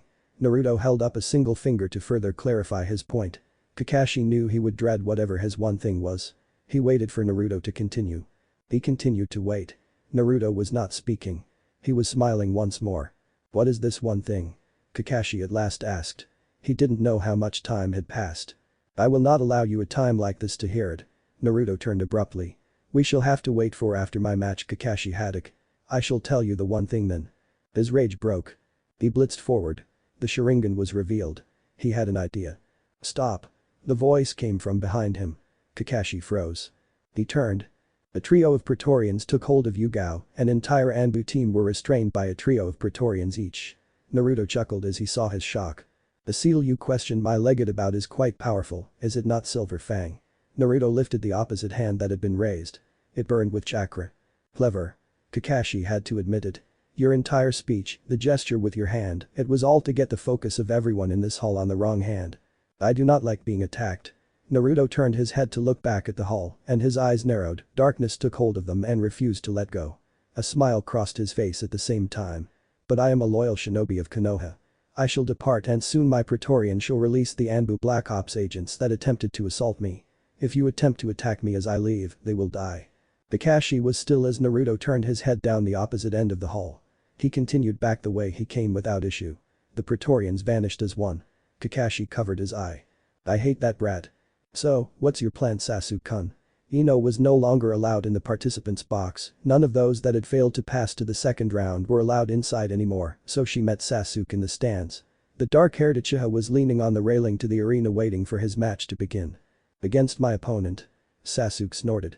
I have no reason to delay my victory. I highly doubt she is as capable as you regardless. Sasuke crossed his arms over his chest and turned red and black eyes to Ino. She didn't look impressed with his response, and he let out a huff of air. She is proficient in wind release. Anything she does will feed into any fires I use.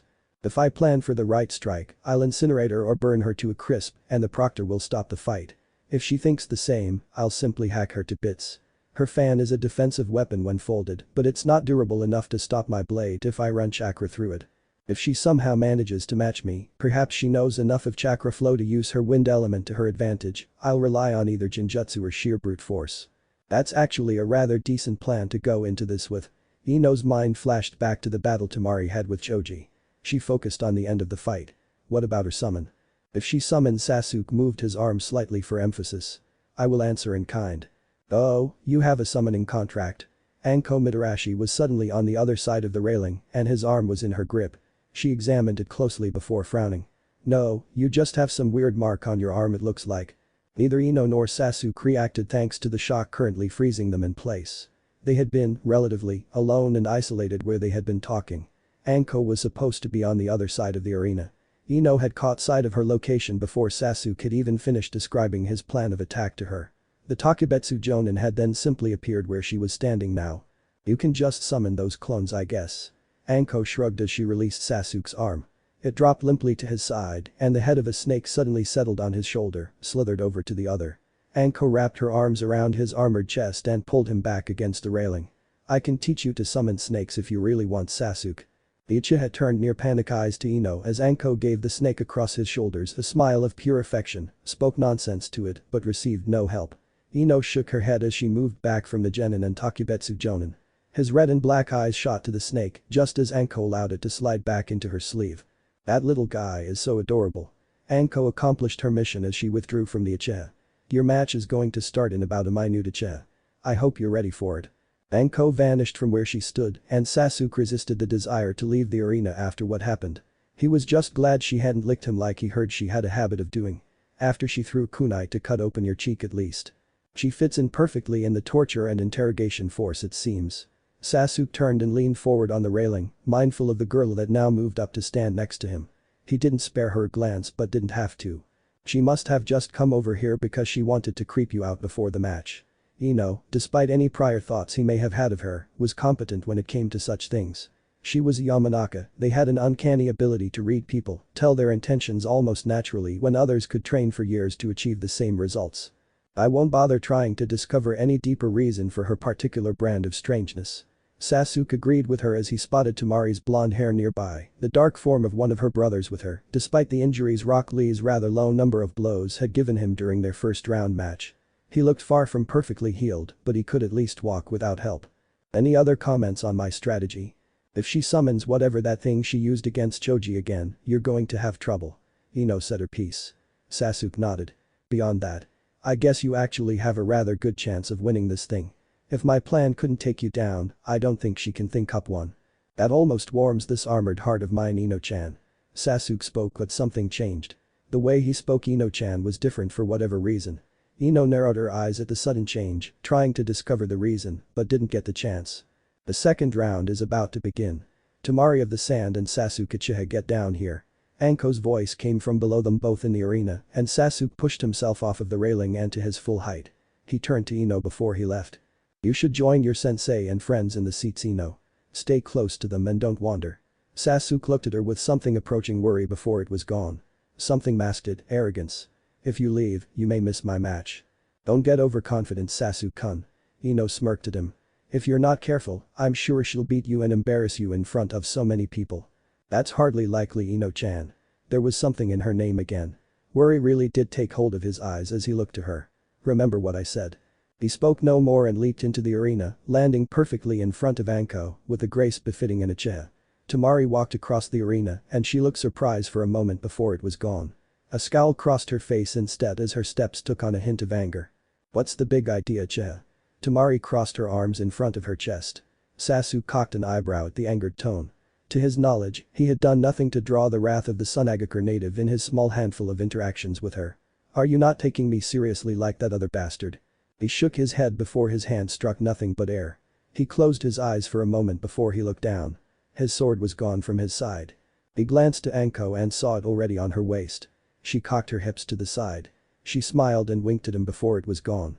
Seal of confrontation, kiddos. Anko clapped her hands in front of her. The sooner you get that over with, the sooner the fun stuff can start. She looked at the two and her smile promised pain. Do it. Neither wasted much more time. Both formed the necessary hand seal without complaint. Alright, remember some of the most important people in the world are watching you now. She smiled at Sasuke, patted the sword that once rested at his side and now at hers. If you do good, Sasuke-kun, I'll let you have your sword back. She vanished before he could threaten her. I'm beginning to hate men from Konoha. Tamari drew her fan off her back and snapped it open, displaying 2 purple dots. I'm going to take my anger out on you, Uchiha. Sasuke decided to taunt her. He offered her a smirk as he gave a deep bow. If you can even hit me, Tamari of the Sand. He vanished with a rather well-executed shunsen when she swung her fan at him. Only a finely honed danger sense allowed her to snap her fan close and use it to block his blow to the back of her neck, stopping his armored forearm from knocking her out. She moved away and turned to face the Uchiha as he spun a kunai into each hand and the blue glow of chakra took hold of them. These aren't my preferred arms, but they'll have to do. Sasuke charged forward. The kunai turned into barely recognizable black and blue blurs in his hands. Tamari somehow weathered the storm of his slashes and Sasuke seemed genuinely surprised as he moved back and lowered the 2 kunai to his side. This is a pretty nice sword, don't you think so, Ibiki? Anko was modeling the sword she had taken to the head of Konoha's torture and interrogation force, and he didn't bother with sighing. He didn't want to know why Anko had taken the Uchiha's sword from him, but he also was head of intelligence. He needed to ask a lot of questions that he didn't want to sometimes. Why did you disarm one of the participants, Anko? Ibiki honestly wished the answer made sense. Don't you see the issue with having a bunch of people who like Kinjutsu more than anything in the village, Ibiki-kun? Anko looked down to the Uchiha as he avoided the blades of air a swing of Tamari's fan produced with 2 of the purple dots exposed. Didn't you see what happened to Hayate? He'll make a full recovery. Ibiki spoke a fact. He refused to think it could be false. I'm just watching out for the kid. Anko focused on the Uchiha as he threw a number of shuriken forward, a swing of Tamari's fan, sending them off course and into the walls behind him. He looked to where they had embedded and dashed forward a moment later. He'll get himself killed trying to win a fight with any older Kinjutsu master. The more he learns to fight without his sword, the better it is for the chance of him surviving and giving Konoha some kids with a sharingan. Anko Ibiki wanted to reprimand her but decided not to. Just return it when the match is over with. If he wins I'll give it back to him along with a little something extra. Anko was not budging on that point. Besides, the kid's probably going to win anyway. Sasu closed a distance with Tamari as Anko spoke and his fists lashed out. Tamari smirked as she moved out of the way and her closed fan was swung at his side, aiming to break one of his arms with the heft of the fan. It failed to do as intended as Sasuke jumped and landed on top of the weapon with a smirk. Heitan. Gakakyu. He wasn't wasting any time. He had full intentions of roasting Tamari from his perch on top of her weapon. She was lucky she had thought to prepare herself. Sasuke felt himself falling just as his fireball was thrown back in his face. Why does the signature technique, the technique that roasted entire armies when used by my clan, fail to defeat anyone I use it on? Is it really that much to ask for? For it to work just one time? Sasuke avoided the fireball of course. He had seen the beginnings of Tamari's counterattack and pushed off of the falling fan before he was turned into a uchiha. He landed on his feet and merely observed Tamari through the flames with his sharingan. What is she planning? Sasuke crossed his arms over his chest as he waited for the inferno to die down. Got him? Tamari appeared behind him silently and swung her two small handheld fans at him. Two blades of wind ripped forward towards his back. Sasuke heard them at the last moment over the crackling fire and made to dodge. Useless. Tamari continued swinging her fans, unleashed more blades of wind on the uchiha at a range he simply couldn't dodge them from. The uchiha was suddenly gone from in front of her. A kick to her side sent her hurtling through the air and the uchiha dropped his foot back on the ground. He rolled his shoulders before he drew a trio of kunai to each hand and threw them forward. Enough games. He let each impact the ground where Tamari struck and pulled the wire strings tied to each taut as he brought his hands up to his lips. Kaiten. Ryuken no Jutsu. The same technique he had made use of in the preliminaries and the same technique he had tried to use against Ino roared down the wire strings. The dragon of flames was far larger than it usually was and Sasuke drew back as the wire strings burned to ash in his grip. Kaiten. Hasenka. He knew, from the cage he had created around her with the 6 kunai, where Tamari was going to leap into the air to dodge the dragon of flames, so he fired off a barrage of small fireballs to intercept her. She swung with her twin fans, unleashing a gale that formed a vortex that powered her into the air away from his flames. Sasuke threw a number of shuriken up at her only for her to snap her fans close and use the iron cases to repel his barrage. The uchiha was far from discouraged as he held his hand out and a pilum appeared. Tamari's eyes didn't widen at the sight of the projectile. She could deflect shuriken with ease, deflecting a projectile as large as it would prove no problem for her. The uchiha threw it forward. She used the gales produced by a swing from one fan to knock it aside. It landed tip first in the ground. The uchiha summoned another to his hand and threw it forward next. Tamari deflected it with the same ease she had deflected the first with a swing of one of her hands. Sasuke summoned a third to his hand and Tamari's eyes narrowed as she batted it to the side with another gale. The uchiha summoned a fourth and Tamari was glad her feet touched the ground as he threw it. She snatched it out of the air and returned it with a shout. The uchiha moved his head to the side to avoid it and it embedded in the wall behind him. Tamari attacked him, swinging her fans once more and Sasuke avoided the slicing gusts of wind she sent towards him with the expected ease. His sharingan allowed him to dodge them all because he could see where the chakra that gave shape to the air was at. Tamari noticed and swung at the ground. The loose soil was blown up as an improvised sandstorm. Sasuke still avoided her chakra-based attacks. Shuriken. He threw his own to intercept them, managing to do so before they could cause any serious harm to him. Kunai. He heard a single kunai shoot through the air and used his armored forearm to knock it aside before it reached him. Shuriken again. He made use of both armored forearms to knock aside the few amount of shuriken sent towards him, in addition to his own when they aimed elsewhere. She's not very good at she's not aiming for me. Sasuke bolted. He had matched where the weapons were coming from to the likely path Tamari was taking. She was trying to get to her main weapon, the giant iron fan that he couldn't handle without his absent sword in hand. A sword that Anko Mitarashi was most likely fine holding on to if he lost the match. He did not plan on losing in the second round, the same way he had refused to lose in the first. Shuriken intercepted Tamari's path as Sasuke used his superior speed to reach the weapon first. He had seconds and knew it before Tamari reached him. He threw a volley of shuriken summoned to his hand forward before he picked up the weapon and threw it away. Tamari reached its previous location and he moved to end the fight by kicking her in the face. It wasn't stylish, but it was practical at least. She dodged it, snapped open one of the smaller fans in her hands and swung it at Sasuke. He vanished in a burst of smoke and appeared nearby at her side before he stepped back further. He drew a pilum embedded into the ground free and spun it in his hand. Temari's eyes glanced to where he had tossed her weapon before she snapped the second fan open. Sasuke ran chakra down the length of the pilum, lacking the same intensity Naruto had made use of, but the same results were achieved. You should give up. Sasuke angled the weapon down, the shaft pressed against the side of his arm as the end pointed towards the sky. You don't stand a chance without your fan. We'll see about that. Temari swung one of her smaller fans, and Sasuke swung the pilum upward. A blade of chakra bisected her blade of wind, and he dashed forward without another moment wasted. He swung again, this time to the side, and Temari was forced into the air to avoid the horizontal blade of chakra. Sasuke followed after her with a leap and avoided her closed fans, as she made use of them as clubs. The space was limited. He didn't get a chance to bring the pilum up once more, but it didn't matter.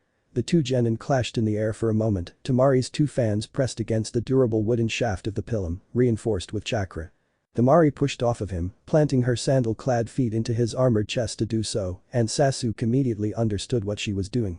He swung one arm out, unleashed a rain of shuriken from the seal hidden on his armor to stop her. The Suna Kunoichi snapped both fans open, and a wall of air deflected the shuriken sent towards her. The Uchiha struck the ground and didn't hesitate to channel more chakra to the palm in his hands before throwing it forward. It was dodged, but the Uchiha detonated it. Temari was able to throw up another wall of wind, not anywhere near as strong as the first, as she could only move one fan in time, but she was only thrown from the dust cloud created by the detonated explosive. The Uchiha sighed before he threw himself forward, ripping another of the pilum out of the ground as he did so. Temari recovered while she was airborne, swung her fans at him, and released a pair of wind blades at him once more. Chakra ignited across the pilum, focused at the blade, and he swung it twice in front of him. He bisected both blade of air as he thrust the pilum forward, sending something comparable to a bullet of chakra towards Temari. It punched through her fan when she tried to block it. She narrowly avoided it punching through her chest. It struck the wall behind her and left a fist-sized hole in it. You should know that was me going easy on you. Sasuke did not move from his stance, the chakra-laden blade of the pilum still stretched out in front of him. Don't make me have to kill you to win this. Temari threw aside her ruined fan and swung the other back and forth in front of her. Sasuke shook his head as he retracted the pilum before his arm was a blur. He used the same technique to send a number of bullets of chakra punching through the blades of wind sent towards him before they could reach him. He had aimed them around Temari, striking the ground in front of her or striking the wall behind her. She moved back and Sasuke threw his pilum forward once more. The bullet of chakra ripped the fan in her hand out of her grip before she could react. Temari stopped. Surrender. Sasuke moved to rest the pilum on his shoulder. This was a poor matchup for you. He used his free hand to gesture to his eyes. My sharingan made this hopeless for you. Really? Temari smirked at him. He noticed the strands of chakra connecting her fingers to her fan. She pulled and Sasuke swung down. He missed. Temari had expected him to sever the chakra threads, so had disconnected them. She caught her fan in one hand, snapped it open to display all three purple dots as she spun, and swung it at the Uchiha. The vortex unleashed by the action wasn't something he could avoid. He was swept up into it as Temari swung again, pushing the vortex into the center of the arena. He was thrown around in it like a ragdoll, the Uchiha finding his weapon ripped from his grip as he neared the top. His sharingan allowed him to see the blades of wind, formed by chakra, that aimed to slice him to pieces, and he barely managed to dodge them. His helmet was ripped off in the end. It was sent hurtling into the air and landed at Temari's feet. You shouldn't have been so arrogant, Uchiha. Temari drew her fan back, prepared to finish the fight. Why? Sasuke substituted with her fan before she could finish. The shock of seeing her fan in his place in the vortex let him grab her by the shoulders and force her to look into his red and black eyes. She swiftly tumbled to the ground as Sasuke released her. The Uchiha looked up to where Anko observed. She was gone. You did pretty good, Sasuke-kun. Anko patted his tousled hair from behind. He refused to react to her. Anko moved over to Temari and pulled open her eyelids, saw she was completely unconscious, and she let her head drop back to the ground and turned to Sasuke. She took hold of his wrist and lifted it into the air. Sasuke Uchiha wins his second round match against Temari of the Sand. He advances to the third round. She dropped his hand and winked at him as she vanished. He still didn't have his sword, and he noticed she took his helmet now as well. I'll get them both back later. He didn't waste any more time in the arena. He vanished and appeared next to Naruto thanks to the seal. He bowed his head and brought his fist over his armored heart. Caesar. I apologize for the lack of entertainment in my match. Your sword and helmet have been taken by Anko Mitarashi. Naruto's eyes did not leave the arena as repairs were underway, but they would last only a few short minutes. The seal hidden by his armor grew warm as Naruto's eyes shifted from blue to red. Retrieve the sword before my match concludes. Your helmet will be replaced. I do as you command, Caesar. Sasuke did not lift his head. Of course you do. Naruto dismissed him with those words. He did not need to speak any command or make a gesture, Sasuke knew when he was dismissed and did not hesitate to leave Naruto's side. Rock Lee's eyes took in the entire exchange from where he leaned against the wall. He did not comment. Gaara of the Sand had vanished the moment the match concluded and was most likely on his way to the arena. Naruto continued his silent observation, blue overcoming red once more. It's almost good to see you, Sasuke. Outside the participants' box, Kakashi laid a hand on Sasuke's shoulder, stopping him instantly. The Uchiha did not flinch. His eyes didn't leave Kakashi's mostly masked face. Anko leaned against the wall immediately to his right, his helmet tossed up and down in one of her hands. His sword remained at her side. I want to talk with you. Have her give me my blade first. Sasuke didn't bother with looking at Kakashi with his sharingan. An attempt at genjutsu would fail against the Jonin, and he was too fast for him to react to whatever the sharingan told him when it came to the masked shinobi's movements. You don't give up leverage, Sasuke. Kakashi patted him on the shoulder before he withdrew his hand. On to my question, what does Naruto have planned? You think I know? Sasuke stepped back. He nearly ran into the head of Konoha's torture and interrogation force. He stopped mid-step and did not turn his head to see the proctor of the first stage in full. He would have returned to his prior spot if Kakashi didn't close the distance between the two. As I told you before, Caesar does not tell me all things. He tells you enough. Kakashi looked down at the armored genin that nearly blindly followed the Uzumaki that had been the source of no shortage of problems. You know what he has planned for what's going to happen at least. Kakashi pointed to Anko, who smiled. It was not comforting. Anko overheard your little warning to Ino. You know enough to give her some advice on how to get out of what's going to be ground zero when that fight starts. So you believe I'll reveal Caesar's plans? Sasuke almost laughed. Kakashi wanted to use ineffective methods to get the answers he needed, the ones that consumed hours and produced nothing of importance beyond learning how many ways someone can beg, but he lacked the time. The Uchiha stepped forward, he smirked at the Jonin. You will learn of what Caesar has planned when he wishes to reveal it. All of Konoha will know of his glory, and there is nothing you can do to stop it. I could seal your chakra right now. Kakashi looked for a flash of fear at the threat, but found nothing. His single visible eye narrowed. He looked to Sasuke's arm. I see, that seal would make that worthless, I guess. If anyone else had made it I wouldn't believe you, think you just had a good poker face, but Uzumaki created it. It probably has too many moving parts for me to even begin to decipher it, no matter how much time I have with your arm. Give me my blade. Sasuke looked to Anko. Anko looked to Kakashi for the briefest of moments. You know how this will end, Kakashi Haddock. Kakashi's whole eye was focused on Sasuke at the use of his name, the same way Naruto had done earlier. You have perhaps minutes before Caesar begins his battle. If you are lucky, Caesar will decide to act in advance and all will be spared. If you are unlucky, Caesar will watch the village burn. He shook his head. You have no power over Caesar. You have no power over his glorious Orange Legion. You can do nothing to force his decision, force his hand. You have nothing he desires beyond the fate he wishes to deliver upon you. You're quite a bit more chattier than usual, Sasuke. Kakashi looked to Anko. What do you think, Anko? He's stalling us. Anko continued to toss his helmet up and down in the air. He's making us waste our time with him. She caught his helmet in her hand. Her eyes narrowed. He knows a lot more than he's ever going to tell us. Agreed. Ibiki looked to Kakashi from behind the Uchiha. What do you think we should do with him? He'll be in charge of Naruto's forces most likely. Kakashi stopped Sasuke from leaving with a shunsen with a simple tap to his forehead. His body locked up against his will, left him paralyzed where he stood. We can't get rid of him even if he's being annoying. We could cut off his arm and examine the seal. Anko stepped forward, drew the blade she had taken from the Uchiha and pressed the sharp edge to his armpit. This thing can probably take it off with one good swing and one or two more if it can't do it the first time. She rested his helmet on his frozen head. Besides, he's been wanting this sword of his back for a while now. How much longer do you have, Anko? Anko glanced at her wrist, looked at an imaginary watch, and shrugged. At least another minute. The old man is probably going to make Aoba or Raito act as an impromptu proctor if I don't show up in 5. Anko drew the blade back. She rested the flat face on Sasuke's shoulder instead. He remained frozen in place, but his eyes were still under his control. That's about all the time I'll need to cut off his arm and hand it off to one of you. It may be our only choice. Kakashi looked at Sasuke's frozen face and saw something that surprised him. The genin's eyes held actual betrayal in them. Panic was there, of course. Fear, hate, and anger were also there, but betrayal was there above them all. He couldn't hide it, couldn't try to mask it. It burned like the fire he had made use of today time and time again. Kakashi didn't expect to see such a thing, and it actually made him pause. He looked to the Uchiha, looked back on the 2 encounters he'd had with him today, and suddenly found himself ill. What am I doing? Time seemed to pause for him. Am I that paranoid about Naruto that I'll torture the kid twice in one day? He didn't talk last time, he hasn't talked this time, and now I'm honestly thinking about maiming him. For what? To study a seal I still wouldn't understand, to deprive Naruto of someone he thinks is replaceable, to just kill the last Uchiha loyal to the village. What are you waiting for, Silver Fang? Kakashi turned to see the blonde Uzumaki behind him. Kill him. Maim him. Discover my secrets at last. Kakashi-sensei, what are you doing? Sakura was in front of him. A void consumed him. Only she was there. Why are you doing this? Don't be a coward, show me the lengths you are willing to go to protect this pitiful village. Naruto returned. He smirked at him, sneered at his weakness. What are you doing to him? He's not like Naruto. Sakura's eyes were wide with horror. She looked almost disgusted with him. Kill him.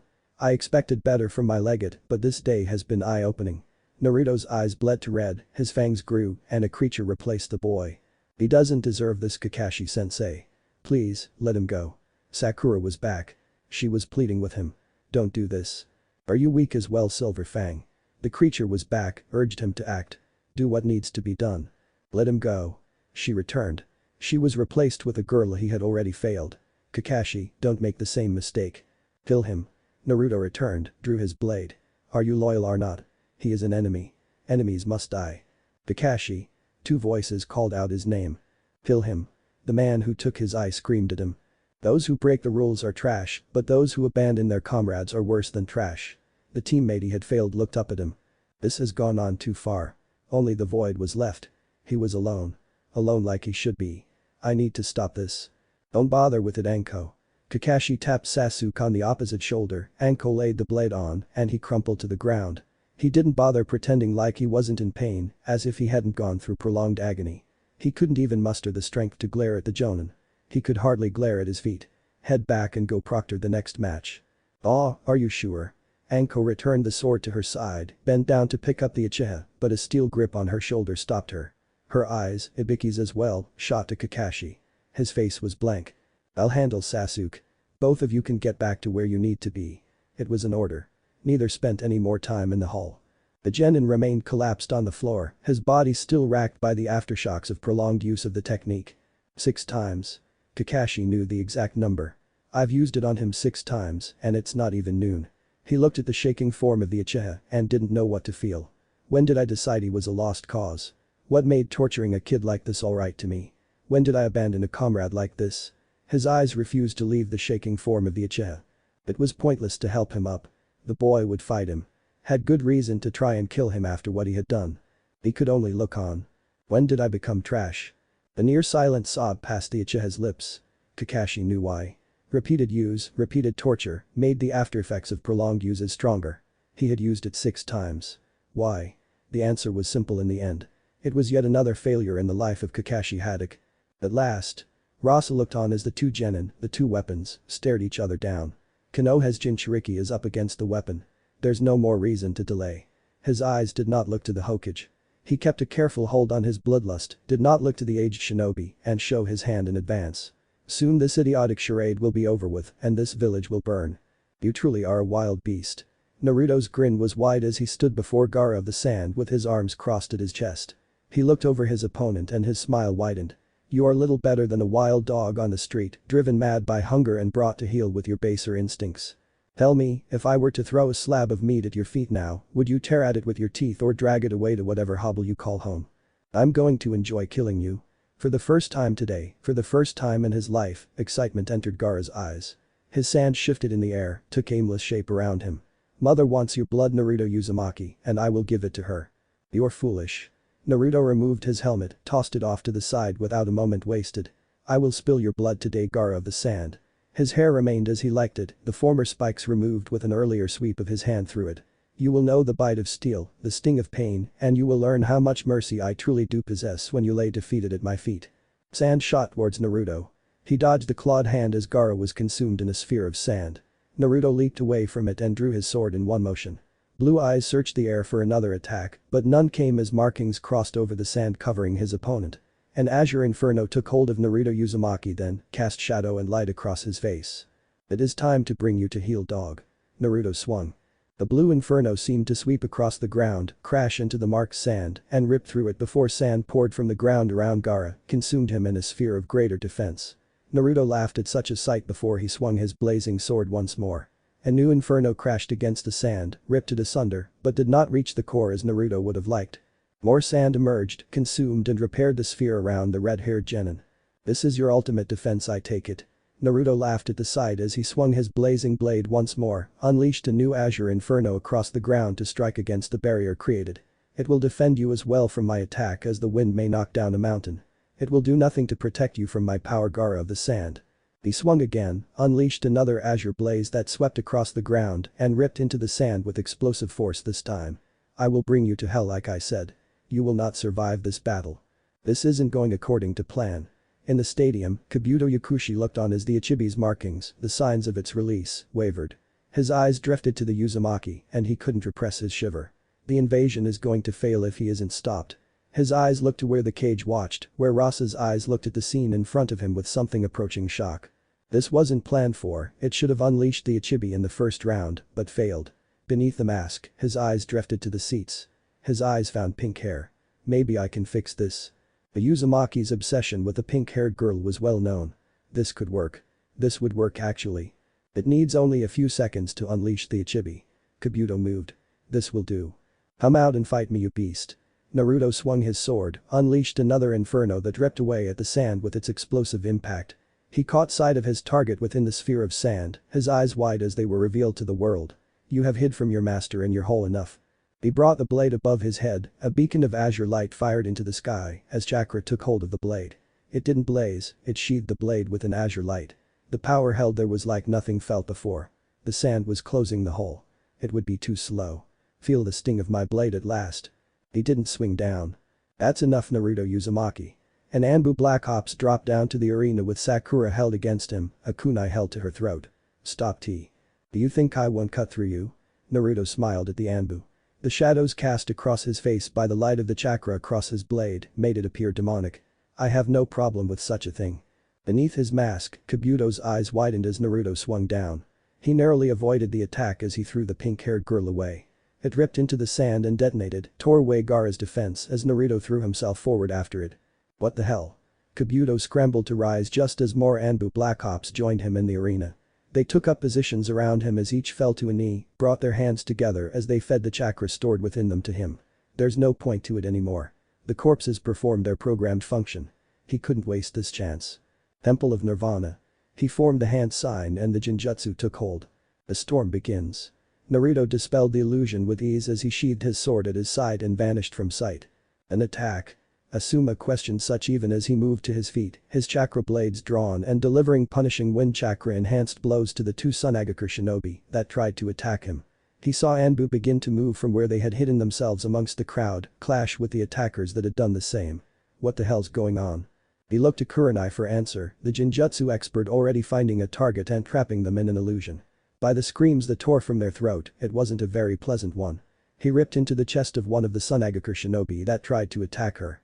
A kunai she threw at blinding speed took out the second coming from her other side. Asuma flipped the trenched knives in his hands, held them down at his side as the chakra he ran down to them took shape. What did you find out? Kunai were useless now. The first to try and clash with him learned such a lesson when he removed her head from her shoulders without being stopped. The second learned his wind nature wasn't strong enough to beat Asuma's own. Both were too young to understand how to come at a jonin to kill. Asuma's mind did not dwell on them. Odo and Suna are behind this. Kurenai moved back, drew a pair of kunai to her hands. Attack on the walls and that boy down there is the Jinchuriki of the Ichibi. You picked a good target. Kurenai smiled at him before the two jonin threw themselves into action. Sakura. Ino moved as fast as she could to the railing. She saw it covered with sand, a shape taking form and Naruto nowhere in sight. She saw the pink-haired genin trapped, sand crawling up her legs and trying to pull her under. Sakura. Ino?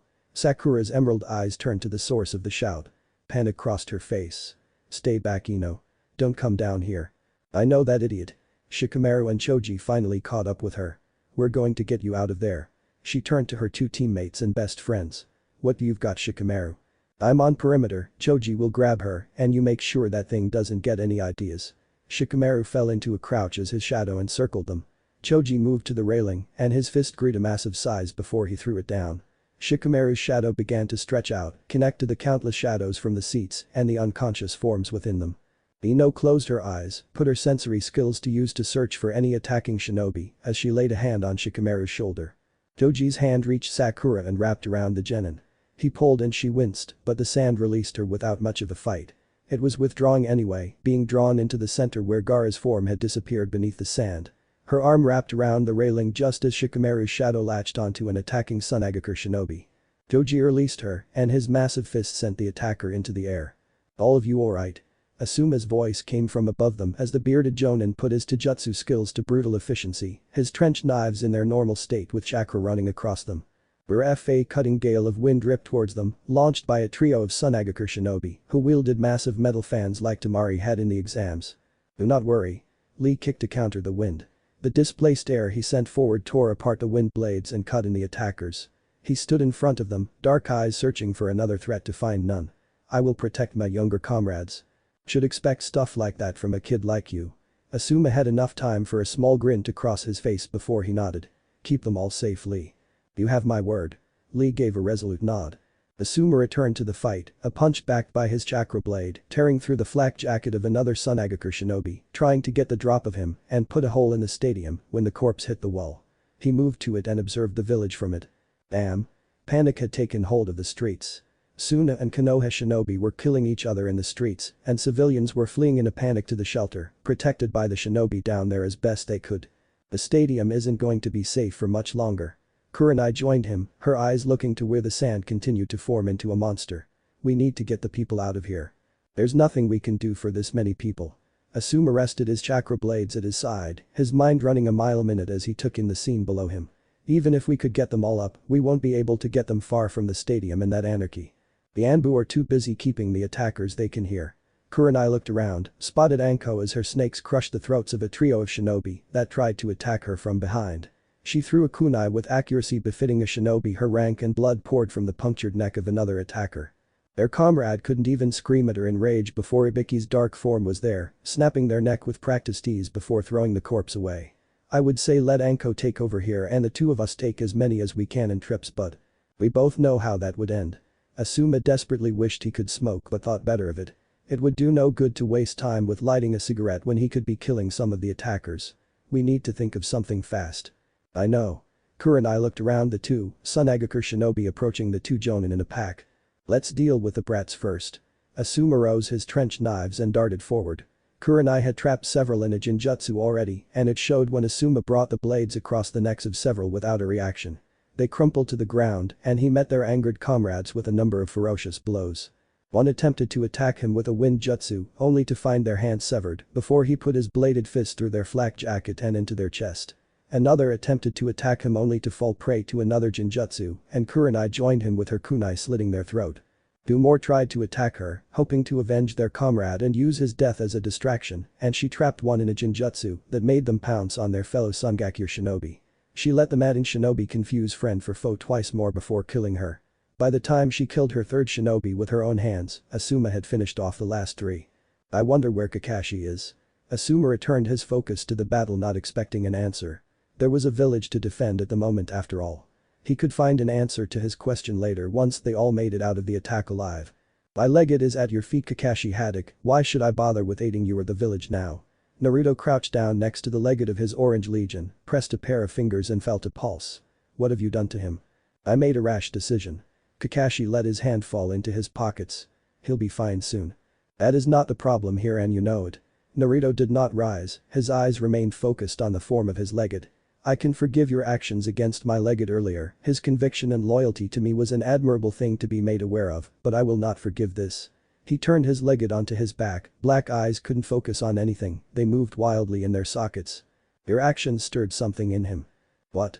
Kakashi crouched down across from him. "I released the jutsu, I didn't do anything else to him." "Your actions do not need explaining to me, Haddock." Naruto looked down at his legate, felt his pulse steadily increasing. His breathing was growing audible, growing in rate just like his heartbeat. "I came here to speak of what I promised I would before I fought the mad dog, but I see how useless it was to make a man such as yourself wait for anything." He looked down to his legate's waist and saw the absence of his blade. I can hardly bother to be disappointed in his failure knowing he came against you. I'm beginning to think even that was part of whatever plan your mind conceived. This wasn't supposed to happen. Kakashi looked away from the uchiha. He had already recognized the signs for what they were. He had done something, acted as a trigger to unlock trauma of some sort. He didn't want to look on and see the results. I do not care for what you wish for. Naruto looked up at Kakashi. Leave my presence, Kakashi Haddock. Naruto, leave before you lead others to ruin Haddock. Naruto wasn't looking at him with any humor, any taunts, there was nothing but rage in his eyes. I need to find Sakura. He took off down the halls. He could save one of his students today if he moved fast enough. He could hopefully stop more names being added to the memorial stone at the same time. I didn't expect something like this from Urasa. Hiruzen was at ease despite the gold dust that encased him, the anbu that had been restrained, just as he was by the Kazukiya's powerful ability. It consumed the box they had observed the Chunin exams in and had burst through the walls to draw in the daimyo, crushing their escort in the process. I thought you knew better than to ally with Orochimaru. I plan to kill him after this is over with sarutobi. The Kazukiya looked to the barrier that had taken hold of the box, a cyclone made of razor-sharp wind blades. But before that, I intend for you to see the village you take so much pride in burn around you. This foolishness is fitting for a man much younger than Urasa. Hiruzen looked at the Kazukiya with almost pity. Your son, the boy you turned into a weapon, will not destroy this village. The monsters Orochimaru unleashes will not destroy this village. Even if you burn every house to the ground, kill all you can find, you cannot destroy this village. You're speaking nonsense now, old man. Rasa tightened the hold of his gold dust with a fist. Maybe I should kill you now and save myself the trouble of listening to your mad ramblings. You simply prove my point, Rasa. Hiruzen shook his head, the white cloth that draped from the rim of the Hokage hat moving with the movement. You should never have committed yourself, your shinobi, and the very future of your village with an attack on my home. The hat fell onto the empty prison. What? Rasa drew back, gold dust surrounded him, and his shinobi began falling. He moved to attack, put a sphere of gold dust through the blur that moved through the room to no avail. He chose to kill the trapped anbu instead, lifting a hand only to withdraw it just as quickly. The kunai enshrouded with chakra narrowly missed severing his outstretched hand. He received a light cut through his robes instead. Blood stained the white dark red around the frayed edges. The anbu escaped when his concentration lapsed, the dark rings around his eyes almost gone from view. Gold dust rose to his defense when a stream of fire shot towards him. It rose to his defense once more when a bullet of water exploded behind him, unleashing a wave of water forward. The anbu began their attack, drawing their blades and lightning, fire, air, water, and earth began to fill the air and cover the ground as the Sunagakur shinobi within the barrier were put on the defensive. Steel sang as the anbu attacked, showed no mercy to the attackers. None came close to him. Gold dust shot forward to spear through the head of one, but a wall of stone erupted from the floor. Before Rasa could break through it, he was enshrouded in gold dust to prevent himself from being blown away by the sudden gale that was aimed solely at him. Deep gashes were carved into the sphere of gold dust, almost ripped through it if he didn't focus. Fires came from above, the heat great enough that he knew the gold dust was being fused above him. Four jagged pillars of blue stone emerged around him then, lightning formed a fence between them, and his third eye took shape near the barrier, just as he was consumed in a structure not dissimilar to an oven. His gold dust, spread across the room, surged forward to break him free, but he felt more than saw the flames that ignited within. How is he doing all this? His gold dust wrapped around the oven, crushed it and smothered the fires within. He's one old man, but he's performing all th. That was close. He narrowly dodged spears erupting from the earth, taking to the air on a platform of gold dust. He cast his one open dark ringed eye around the room, but could not see his foe. Where are you hiding, Hiruzen? I was underneath the platform. Hiruzen's sandal-clad feet struck him in the stomach before the aged Hokage pushed himself off of him and flipped in the air, landing in a crouch on the ground. You need to be more observant in battle, Rasa. The Kazukiya couldn't answer as he was currently on the ground, rising up on his hands as he fought the urge to hold his stomach. His gold dust surged around him then, lifted him up on a pillar, and a second third eye took shape behind Hiruzen as he was consumed in a sphere of gold dust. This isn't right. He wasn't supposed to get free from my trap, but he did. How? Rasa took in the entire battlefield with his two uses of the third eye technique. This is supposed to be Suna's day of triumph. The day I burned Konoha to the ground and show the entire world the power of Suna. This was supposed to be the day I show all those foolish daimyo why my village is superior. Gold dust took to the air, began to rain down on where Rasa could only guess the Hokage stood. He tore apart the ground below him, did his best to kill the old man who should be dead already. Why won't he die? What are we supposed to do? Sakura helped Ino with one of her arms over her shoulder move after her crutches had been lost, and looking for them would be too risky. The 5 genin had managed to reach the relative safety of the participants' box and took a moment to think inside. I will pursue Gaara when he awakens. Lee looked towards the sand that began to truly take shape, take a recognizable form, in the arena. Our primary mission as shinobi of Konoha before that is to escort all civilians from the battlefield and to shelters before staging our counterattack. Lee's right. Shikamaru's eyes traveled to the sleeping civilians outside. We need to wake up as many as we can and move them out of harm's way. Once we do that, we can find one of our sensei and ask for any other orders. How are we going to move so many people? Choji joined Shikamaru with looking out the window. There's 5 of us and this place is packed. We will figure out a way. Lee refused to allow anything to stop him. We are shinobi of Konoha and it is our duty to overcome such obstacles. You should join your sensei and friends in the Naruxino. Stay close to them and don't wander. Sasuke looked at her with something approaching worry before it was gone. Something masked it, arrogance. If you leave, you may miss my match. Don't get overconfident, Sasuke-kun. Ino smirked at him. If you're not careful, I'm sure she'll beat you and embarrass you in front of so many people. That's hardly likely, Ino-chan. There was something in her name again. Worry really did take hold of his eyes as he looked to her. Remember what I said. What if we find Sasuke? Ino focused on the floor as all eyes turned to her. I know he's not the best, but I've got a feeling he'll help us. He can summon Naruto's army to him at least, and that deals with any number issues. If we can get him to summon them, we can get the people here to safety in the shelter. That may work. Shikamaru looked to Sakura. If we run into Naruto, can you get him to help us? I'm not so sure he likes me much anymore.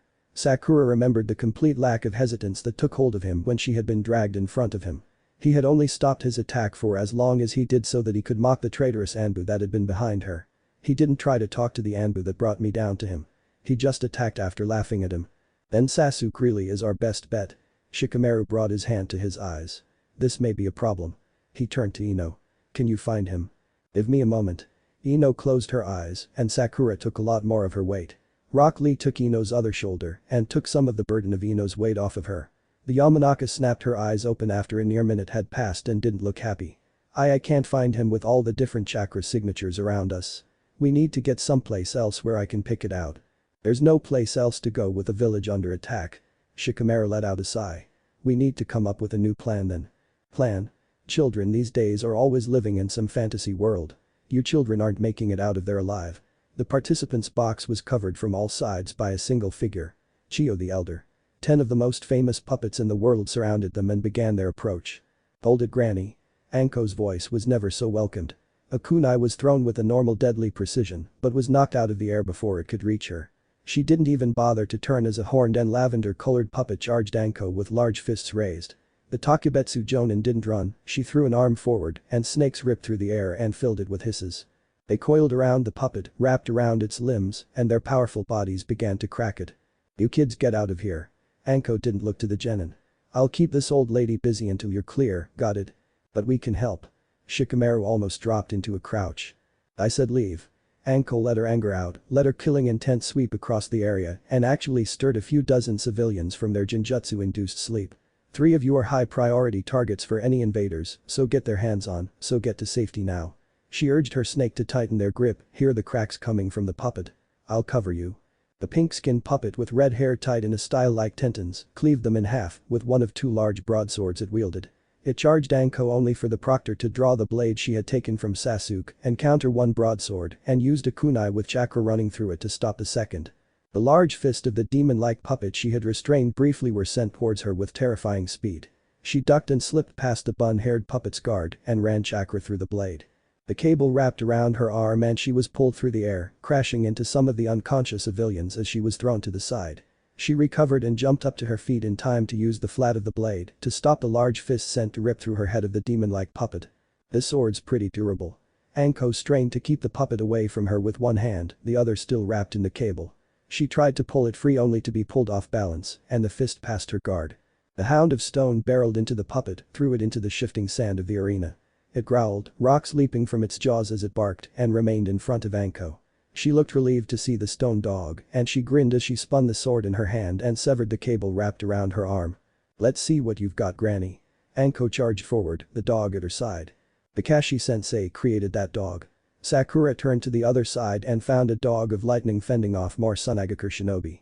Kakashi-sensei is here. Yo. said Jonin appeared in front of the 5 genin in a burst of smoke. You 5 need to get out of here, I'll back up Anko. Ino, keep searching for Sasuke. Shikamaru looked to Lee, but before he could speak, the green-wearing genin had placed Ino on his back. Choji, cover the rear, I'll keep an eye on your flank with Sakura.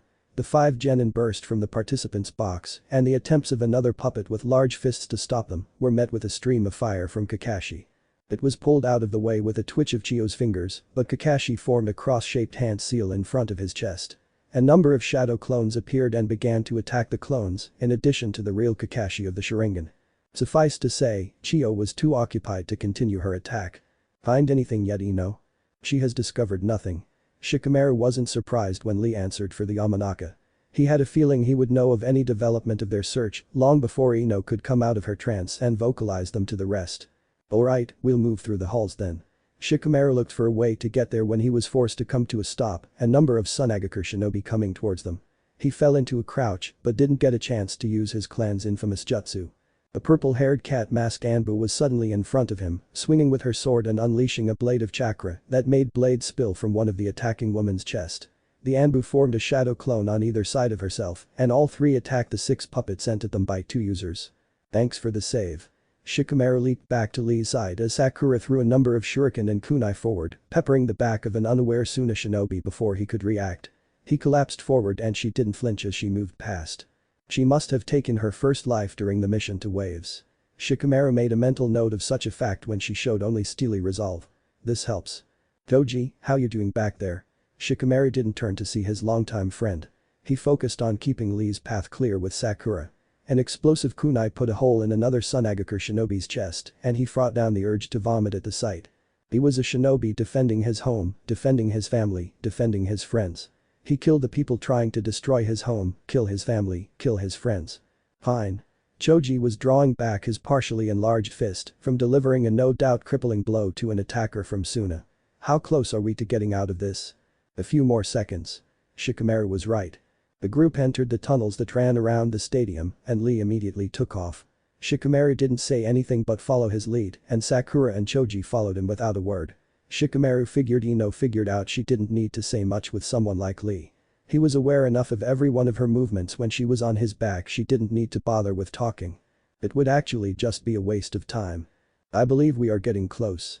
Lee picked up speed and Shikamaru pushed himself to keep up, Sakura matching his pace and Choji going slightly slower to stay in the back. His eyes were on a constant rotation as he moved with kunai in his hands. I hope so, this is exhausting. Shikamaru received a look from Sakura but didn't let it bother him. I'm not cut out for running this fast. He felt that if Ino wasn't as focused as she would tell him to quit being lazy. He was lucky she was. Alright, that's it. Asuma let his trench knives fly from his hands and burned through the necessary hand signs for his technique. Kaiten. Hisakisho. A black cloud engulfed the Sunagakure invaders approaching him and he bit down on the flint in his mouth. They were engulfed in a massive explosion. I thought they would expect that from you. Kurenai landed next to him, a number of Sunagakure shinobi unconscious behind her. They would be earmarked for the torture and interrogation force if she had time, but she settled on throwing a hail of shuriken behind her to end them. Ino used it in the first round after all. I wouldn't put people who invade a village like Konoha high on the intelligence scale. Asuma snatched his falling trench knives out of the air and looked to where Anko and Kakashi took on Chiyo the elder. Think we should go back them up? They'll be fine. Kurenai leaped to the top of the stadium and Asuma joined her a moment later. We need to support the rest of the village now. Damn, things look pretty bad. Asuma observed the burning buildings, the bodies he could already see strewn across the streets, and the battles that still raged below them. He cast his eyes back to the arena and saw the sand still shifting. And that thing is still inside, and no one knows when the Ichibi is going to go wild. I can't believe I'm saying this but leave it to the Uzumaki. Kurenai ignored the way Asuma looked at her. He'll want to finish his fight at least. She leaped from the stadium. Asuma followed after her. He formed a number of hand signs in the middle of the air and took in a deep breath as Kurenai threw a number of shuriken. Gyuden. Shinkijin. He breathed out bullets of greenish air on each of her projectiles that turned the shuriken into deadly fan blades. Kaiten. Enden.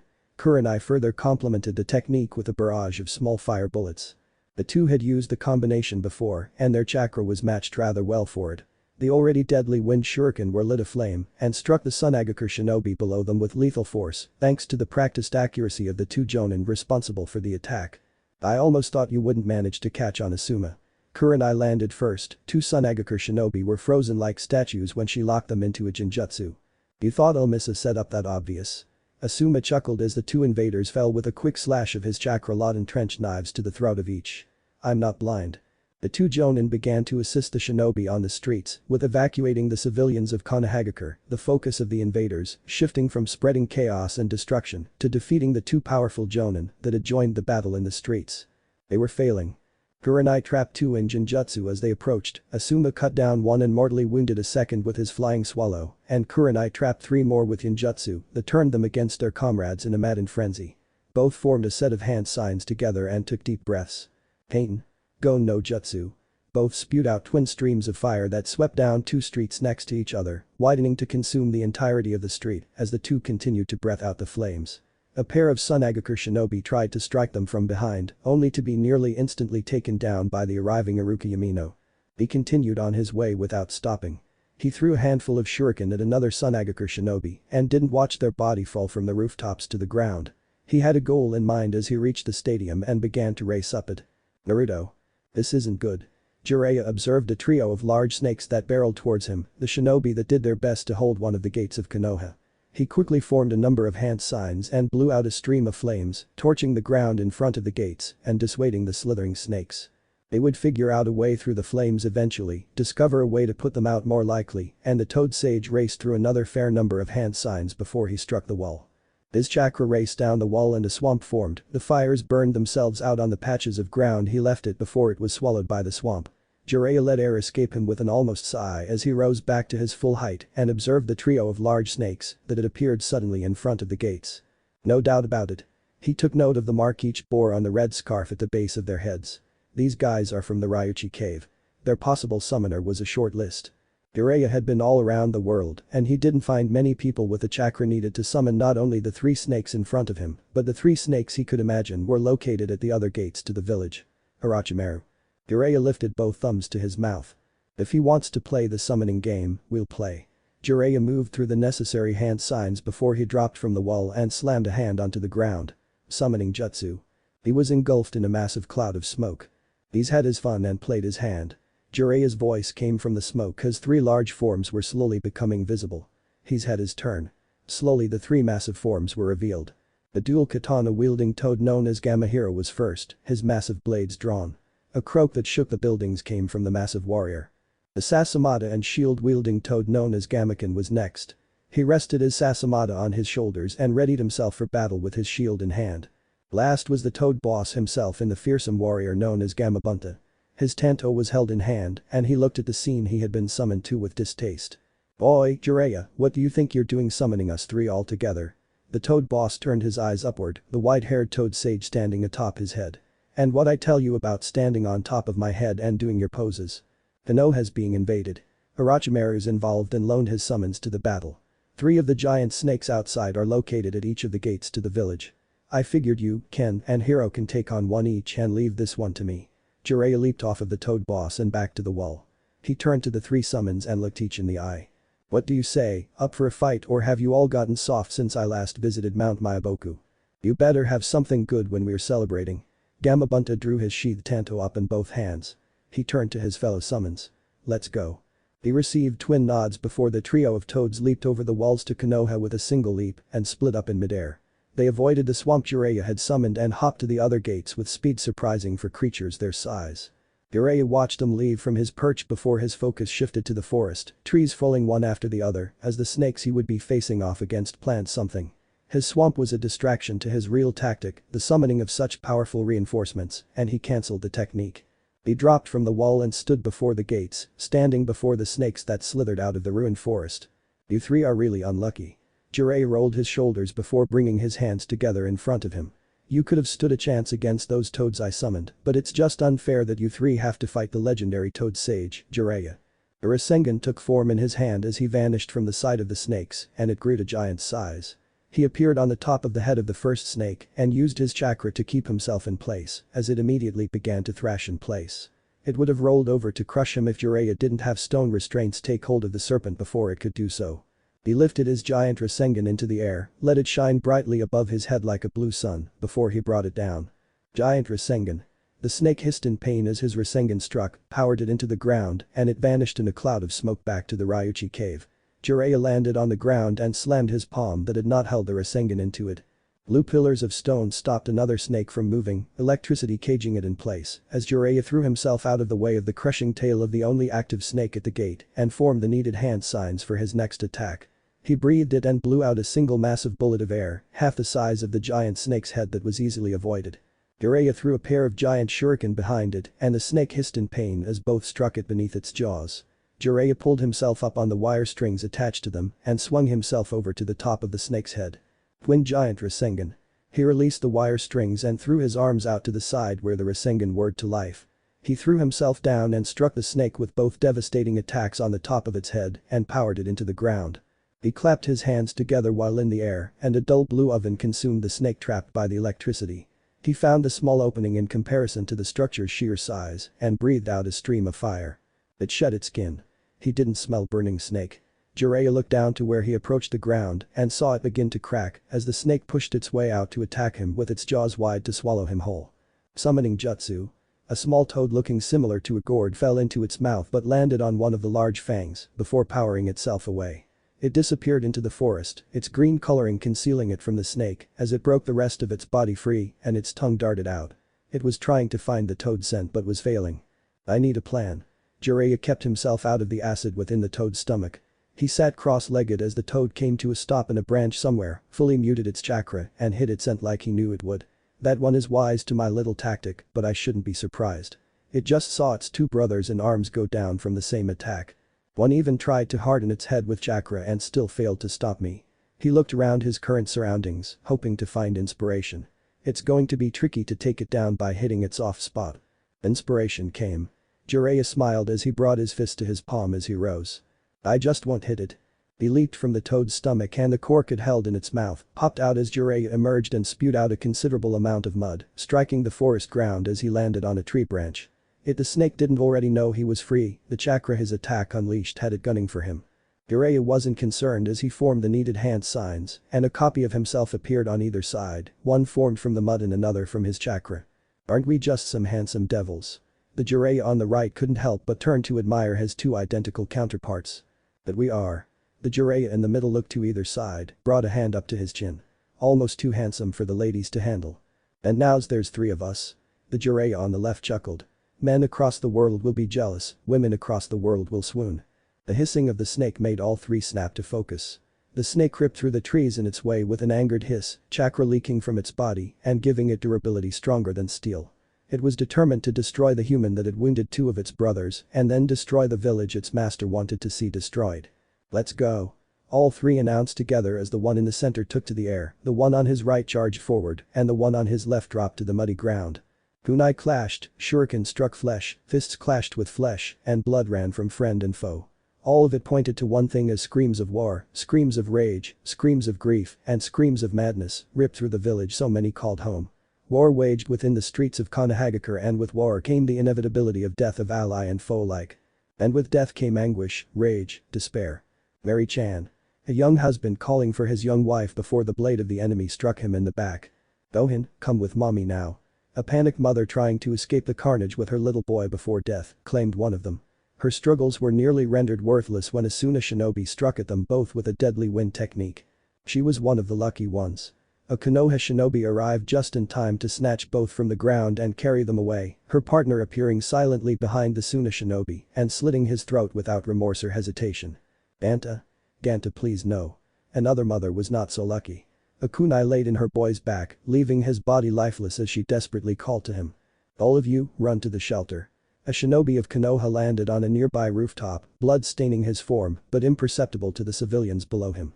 Get to safety. Like I yet any of them escape. He noticed the shadow and a trio of shuriken flew to intercept him. He forced him to reveal himself as the blade in one hand was used to bat away his projectiles. The kunai in his other hand was held close and with good reason as a fourth shuriken flew free of the shadow of one of the three. He deflected the fatal blow to his throat. He drew and raised twin kunai from his side and made use of them to block the twin blades of his attacker. He ignored the screams from civilians as they ran. He focused not on the preservation of his life from the blade of a foreign foe, but protecting those who cannot do so themselves. He pushed away his attacker and threw one kunai forward. A single swing of his foe's blade was enough to deflect a thrown knife. His other hand reached for the giant shuriken attached to his back with his now free hand. A rain of senbon pierced his body before he could do so. Blood ran from his mouth as a thin line before a blade was sent through his body. He heard the clicking of a puppet but could not see it.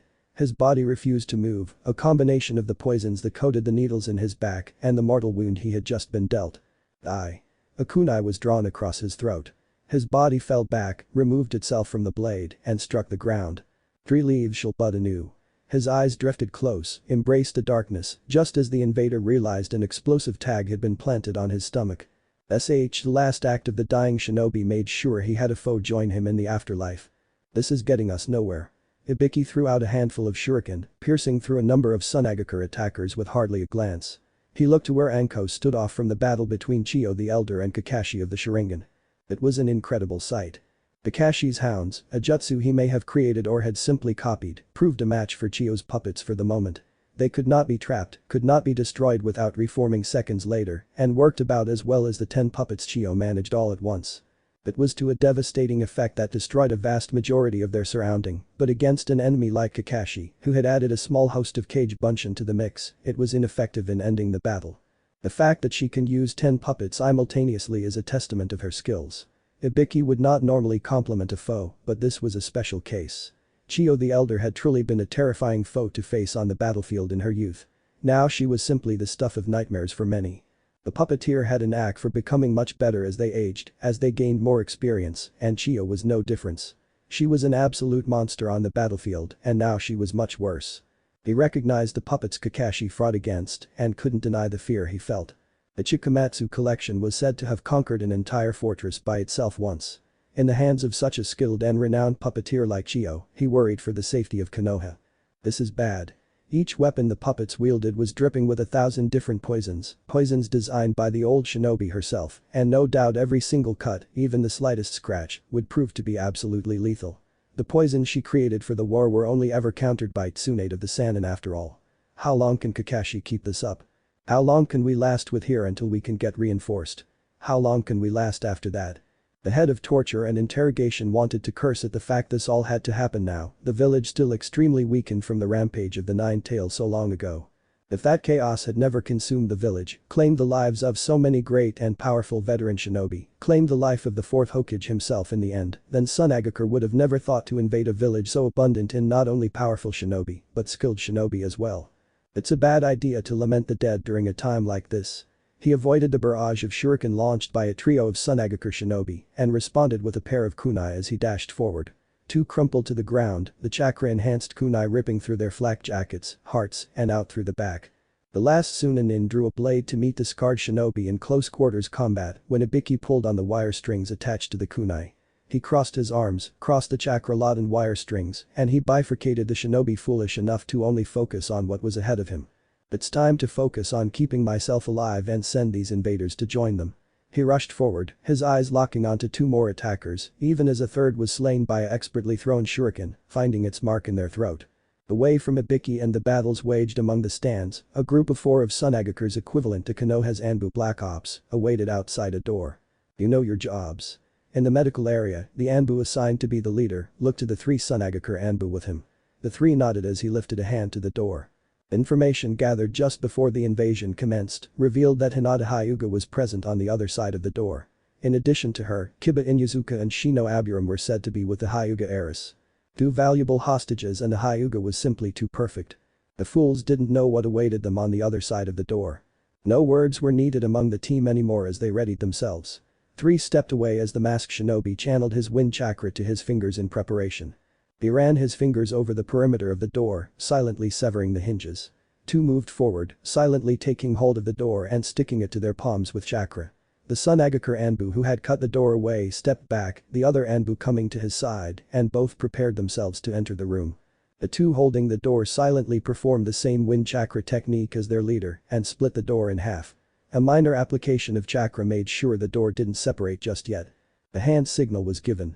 The door halves were silently pulled away. The 4 Anbu entered the room. Halt. The shields of Naruto's Praetorians forming an impassable wall stopped them from continuing much further than the doorway. A centurion at the head of them leveled his sword at the team of Sungakir's Anbu, with bloodlust in his eyes. The Kyuubi's Jinchuriki's clones. The Anbu stepped back at this unforeseen development. He drew a kunai to his hand in the blink of an eye and ran wind chakra down the blade as he took in the sight of the dozens of blondes in the room. This is unexpected. Surrender or die. The centurion spoke the words that the most elite of Sunagaku's forces needed to decide their fate with. The Anbu's eyes looked past the centurion and towards the far end of the room where another smaller group of Praetorians surrounded the bed of Niji Hyuga, the genin still unconscious. Within that circle of flesh and steel, it was clear to see not only the Hyuga's heiress Hinata Hyuga, but her teammates, Kiba Inuzuka and Shino Aburam as well. The mission is to retrieve the heiress and any valuable hostages. The Anbu tightened his grip on his kunai. The Anbu assigned to the extraction team already knew what to do. The mission mattered more than anything else to them all. Only the mission mattered because only Sunagaku's supremacy over all others mattered in the end. No words needed to be exchanged. The four silently vanished from sight in a blitz forward. They avoided the blades of those in front of them, two remained behind in the rear of the circle of shields to battle the clones of the Jinchuriki, while the other two continued forward. The centurion gave a shark-like grin. Have it your way. The centurion drove his shield into the ground and chakra rippled across it. The Praetorians behind him mirrored his actions just as a hurricane of swirling blades raced forward. Those at the door changed the direction their shields faced, clashed with a twin wakizashi, one of the Anbu ran wind chakra through, and the single katana, the second wielded with their swift blades and the unmoving shields. The shields of the Orange Legion strongest, amplified by a surge of chakra that appeared as a rippling blue light across their surface, obtained a decisive victory over the blades of the two Anbu. Damn it. Anger was carefully hidden as the Anbu threw himself forward with his partner, another kunai joining the first and wind chakra running across the blades of both. He exchanged a silent look with his partner and received a silent nod as a scroll was readied by a flick of their wrist, a seal tattooed onto his skin releasing it into his palm. Charge. Do. As one, the soldiers of the Orange Legion tore their shields free of the ground, held their swords at the ready, and charged forward. The two Anbu attempting to ensure their exit clashed with a half-dozen blades each. Chakra running across the blades made it difficult to make such a thing a reality. One fell against the onslaught of blades, a bloody gash across the chest his end as his katana clattered to the floor. The other saw the fall of their comrade and leaped up to the ceiling. Their feet stuck the surface as they sheathed their paired blades and drew the large iron fan off their back. 6 crescent-shaped blades of chakra sworded him from across the room, ripped through the fan when it was raised to defend, and a bloody corpse fell to the ground. The Anbu didn't stop his charge forward, and neither did his partner. Shock did not cover their faces at the reality of two of Sunagaku's most elite dead at the hands of a genin. The Praetorians on the other hand seemed to take glee at such a fact, bloodlust in their eyes and eager grins on their faces as they charged for the blood of Suna's shinobi to stain their polished blades crimson. A surge of chakra down his partner's arm brought forth a trio of small puppets, no bigger than the birds one would find among the trees of Konohagakure during a time of peace. Chakra rippled from what approximated from their beaks, spread to cover the small creations, and wind chakra turned them into deadly drills. A single hand was all that was needed to command the simple puppets, as the Anbu allowed a simple mechanism to activate and open the beaks. A seal tag hidden inside activated with a single pulse of chakra, and a barrage of senbon shot forward. Shields. More than one voice commanded the raising of the defensive instrument, and they were followed. Each Praetorian came to a halt in the blink of an eye, chakra channeled to their feet, helping them avoid sliding across the tiled floor. Their shields were driven into the ground as they hunched over behind them, chakra rippling across the surface once more. The shields in front of the puppets of course held they were riddled with the sharpened needles, but they were not punctured through in the slightest. With a single hand seal the explosive tags carefully wrapped around the needle before being sealed, unfurled, burned, and detonated. The chakra-enhanced shields of the Legion didn't allow the normally devastating attack to be as effective as it normally was. It was diminished. His partner charged forward with his kunai held at the ready, slipping past the shields of the Praetorians in the smoke and lengthening the reach of his weapons with a surge of wind chakra to each of them. They were lethally sharp blades as he cut down the Praetorians on either side of him. He leaped into the air and threw the two kunai into the unprotected, less protected than their front at least, backs of two more of the armored clones. The blades of wind dripped through the Praetorians from front to back, both letting out what amounted to a death rattle as their blood spilled to the floor. The Praetorians were distracted by the swift fall of their own, a handful turning to their fallen brothers in arms with something close to shock crossing their faces as they observed them slump forward, the wind blade that had taken their lives, the only thing supporting them as the tips cut into the floor. One turned back to the Anbu they battled against, one of the wind chakra covered bird-like puppets, batted away by the chakra layered shield the Praetorians wielded. He slashed forward with his chakra-wreathed sword, a fire-like arc of chakra erupting forward to crash against a slash of wind chakra unleashed by the Anbu with a swipe of his fingers. Two more joined him in his assault, striking out at the Anbu with two more roaring blades of chakra. The wind chakra surrounding the two thrown kunai quickly destabilized itself, and the shell ruptured. A barrage of wind bullets erupted forward and ripped through the dead Praetorians. More joined the two, blood scattering across the tiled floor as more fell to the unexpected assault from within their own ranks. The Anbu dropped to the ground in a crouch and surged forward with a fresh pair of kunai in his hands. He clashed with the centurion present almost immediately, anger filling his blue eyes. He broke away from the possible blade lock and threw his shield forward, the Anbu not expecting it but still able to avoid the worst of the blunt force attack. He was struck by the shield but moved through the air with it, adding the force of the thrust with a push to the ground from his feet. 3 burning blades of chakra ripped through the air once more towards his partner, and 2 of the puppets were sacrificed in order to stop the attack. Their wings ripped free of the main body, chakra spread, and a shield quickly took its place. The separated pieces of the birds fell to the ground almost immediately after the attacks had been blocked, and 2 more birds launched themselves forward from the scroll. "You Sunagakure shinobi are skilled." The centurion complimented his foe with something close to a grimace crossing his face. His blade sliced through the air, unleashed a blade of chakra to soar towards his opponent. The Anbu didn't attempt to counter it, finding avoidance a better option as he turned to avoid the attack. He powered himself back with a push against his back and blazed through the necessary hand signs for his next attack as he threw his 2 kunai forward. The centurion didn't bother dodging the 2 thrown weapons, knocking one off to the side with his shield and batting the other aside with the flat of his blade. The Anbu clapped his hands together before drawing them apart, a sphere of winds forming between his palms before he threw his palms forward. Foolish to block. The centurion avoided the attack thanks to an innate danger sense. The roaring winds within made him cautious to block it with his shield. The attack passed by him and he threw himself forward and towards the Anbu that was his foe. The Anbu prepared himself for combat, throwing 4 shuriken forward to hopefully claim the life of his opponent, only to fail as his chakra-wreathed shield once again batted aside his projectiles. Time to eat. Urk. The Anbu's mask stopped the blood from splattering across the ground. He glanced down and could only see the hole the bullets of chakra had left as they ripped through him. He made an attempt to turn, to see the mass of Praetorians that had thrust their pillums forward and unleashed the attack, but he collapsed to the ground in the midst of the action. Anbu knew when to retreat. The scroll burned itself out when it unleashed a dozen mechanical birds, sent all around the room as explosive clay and smoke bombs hidden inside, scattered in every direction as they fired away from inside, shattering the main body of the dozen of puppets and making the Praetorians immediately raise their shields in defense. The seals that branded all of them were activated with a hand seal in the midst of his escape, their bodies engulfed by flames to destroy any evidence of their presence in the room. The Anbu cloaked his chakra signature a moment later, vanishing from the sight of most sensors and rushing to the extraction point where 2 Anbu teams awaited his arrival. The fact he would have to report his mission as failure would prove complex. At that moment, the Anbu bearing a plain tan mask vowed to never fall against such a force again. "That pathetic coward runs from our might."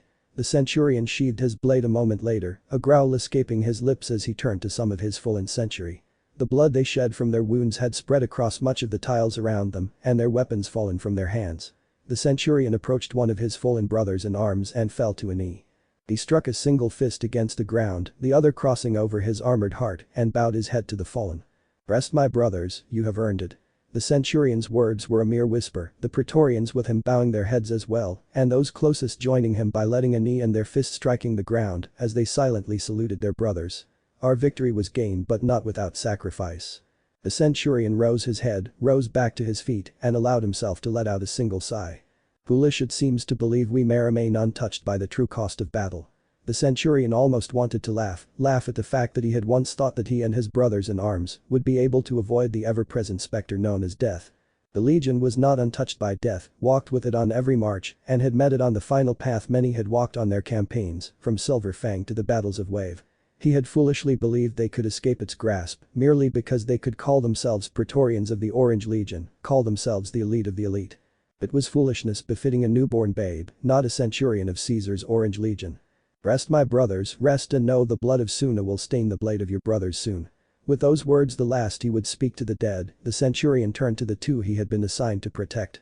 Beyond the brief assistance through use of their chakra attacks from Pilum, the Praetorians did not break the barrier, their shields formed around the bed of Niji Hyuga and his cousin Hinata Hyuga. Both were of interest to Caesar for different reasons, and the centurion, along with his century, had been assigned the duty to protect them. Caesar's finest would not fall to any foe sent against them. This place is compromised, it seems.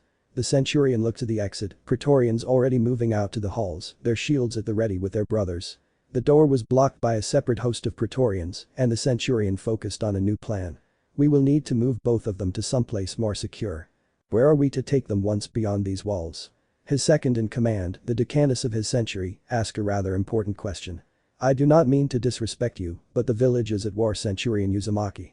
We are to move them, a target so vital to the enemy they will send some of their most elite to capture her. We would be overwhelmed no matter our prowess. We will move them. The centurion would not be swayed, he moved to the blinds and looked through them to the chaos that engulfed the village below. Send some of our force forth with all haste to scout out several routes to travel on. We will move down several, keeping the two separate. I will move one myself with half our force under my command, and you shall move the other with the second half under your command. 300 Praetorians split across the two of us. The decanus joined him at the window, a hand placing itself on the hilt of his blade. It will be difficult even if all goes according to plan, Centurion Uzumaki. I shall call forth archers to assist us and make our journey simpler. They will be instructed to follow us from the rooftops, scout ahead with a small detachment to keep us aware of what we may face. If you had not already proved yourself in battle, Decanus Uzumaki, I would almost believe you doubted the ability of our Praetorians. The centurion did his best to offer a grin to his second in command, and the decanus did his best to offer one in reply. 11 of their own were dead. They had silently counted the number of bodies on the ground, Praetorians that would be honored when they were buried. They would be honored when their brothers pressed onward, slayed the enemy when they could not, and make sure the dreams of Caesar's glorious Uzumaki Empire would never be halted. I will head to the roof and summon more of our force to aid us, Centurion Uzumaki. The decanus of the century turned from the window and headed towards the door. The centurion remained where he stood and continued to look out at the street. Death and chaos ran unbound below. Soon he would be leading the Praetorians he commanded through such a place, and he would need to face foe after foe, overcome battle after battle, and send so many to the embrace of the ever-present specter known as death. This will be a challenge. A smile truly did come to his face at such a thought. We Praetorians shall overcome all in our path. He turned away from the window.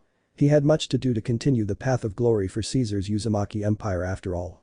And he would not fail. And that marks the end of the 5th part of the story. If you guys made it this far and want more contents like this, comment down below to let me know. Thanks for sticking out till the end. I would gladly appreciate every likes, comments and subscribes I could get on this series. It only takes a minute, and best of all, you can show your support for absolutely no cost.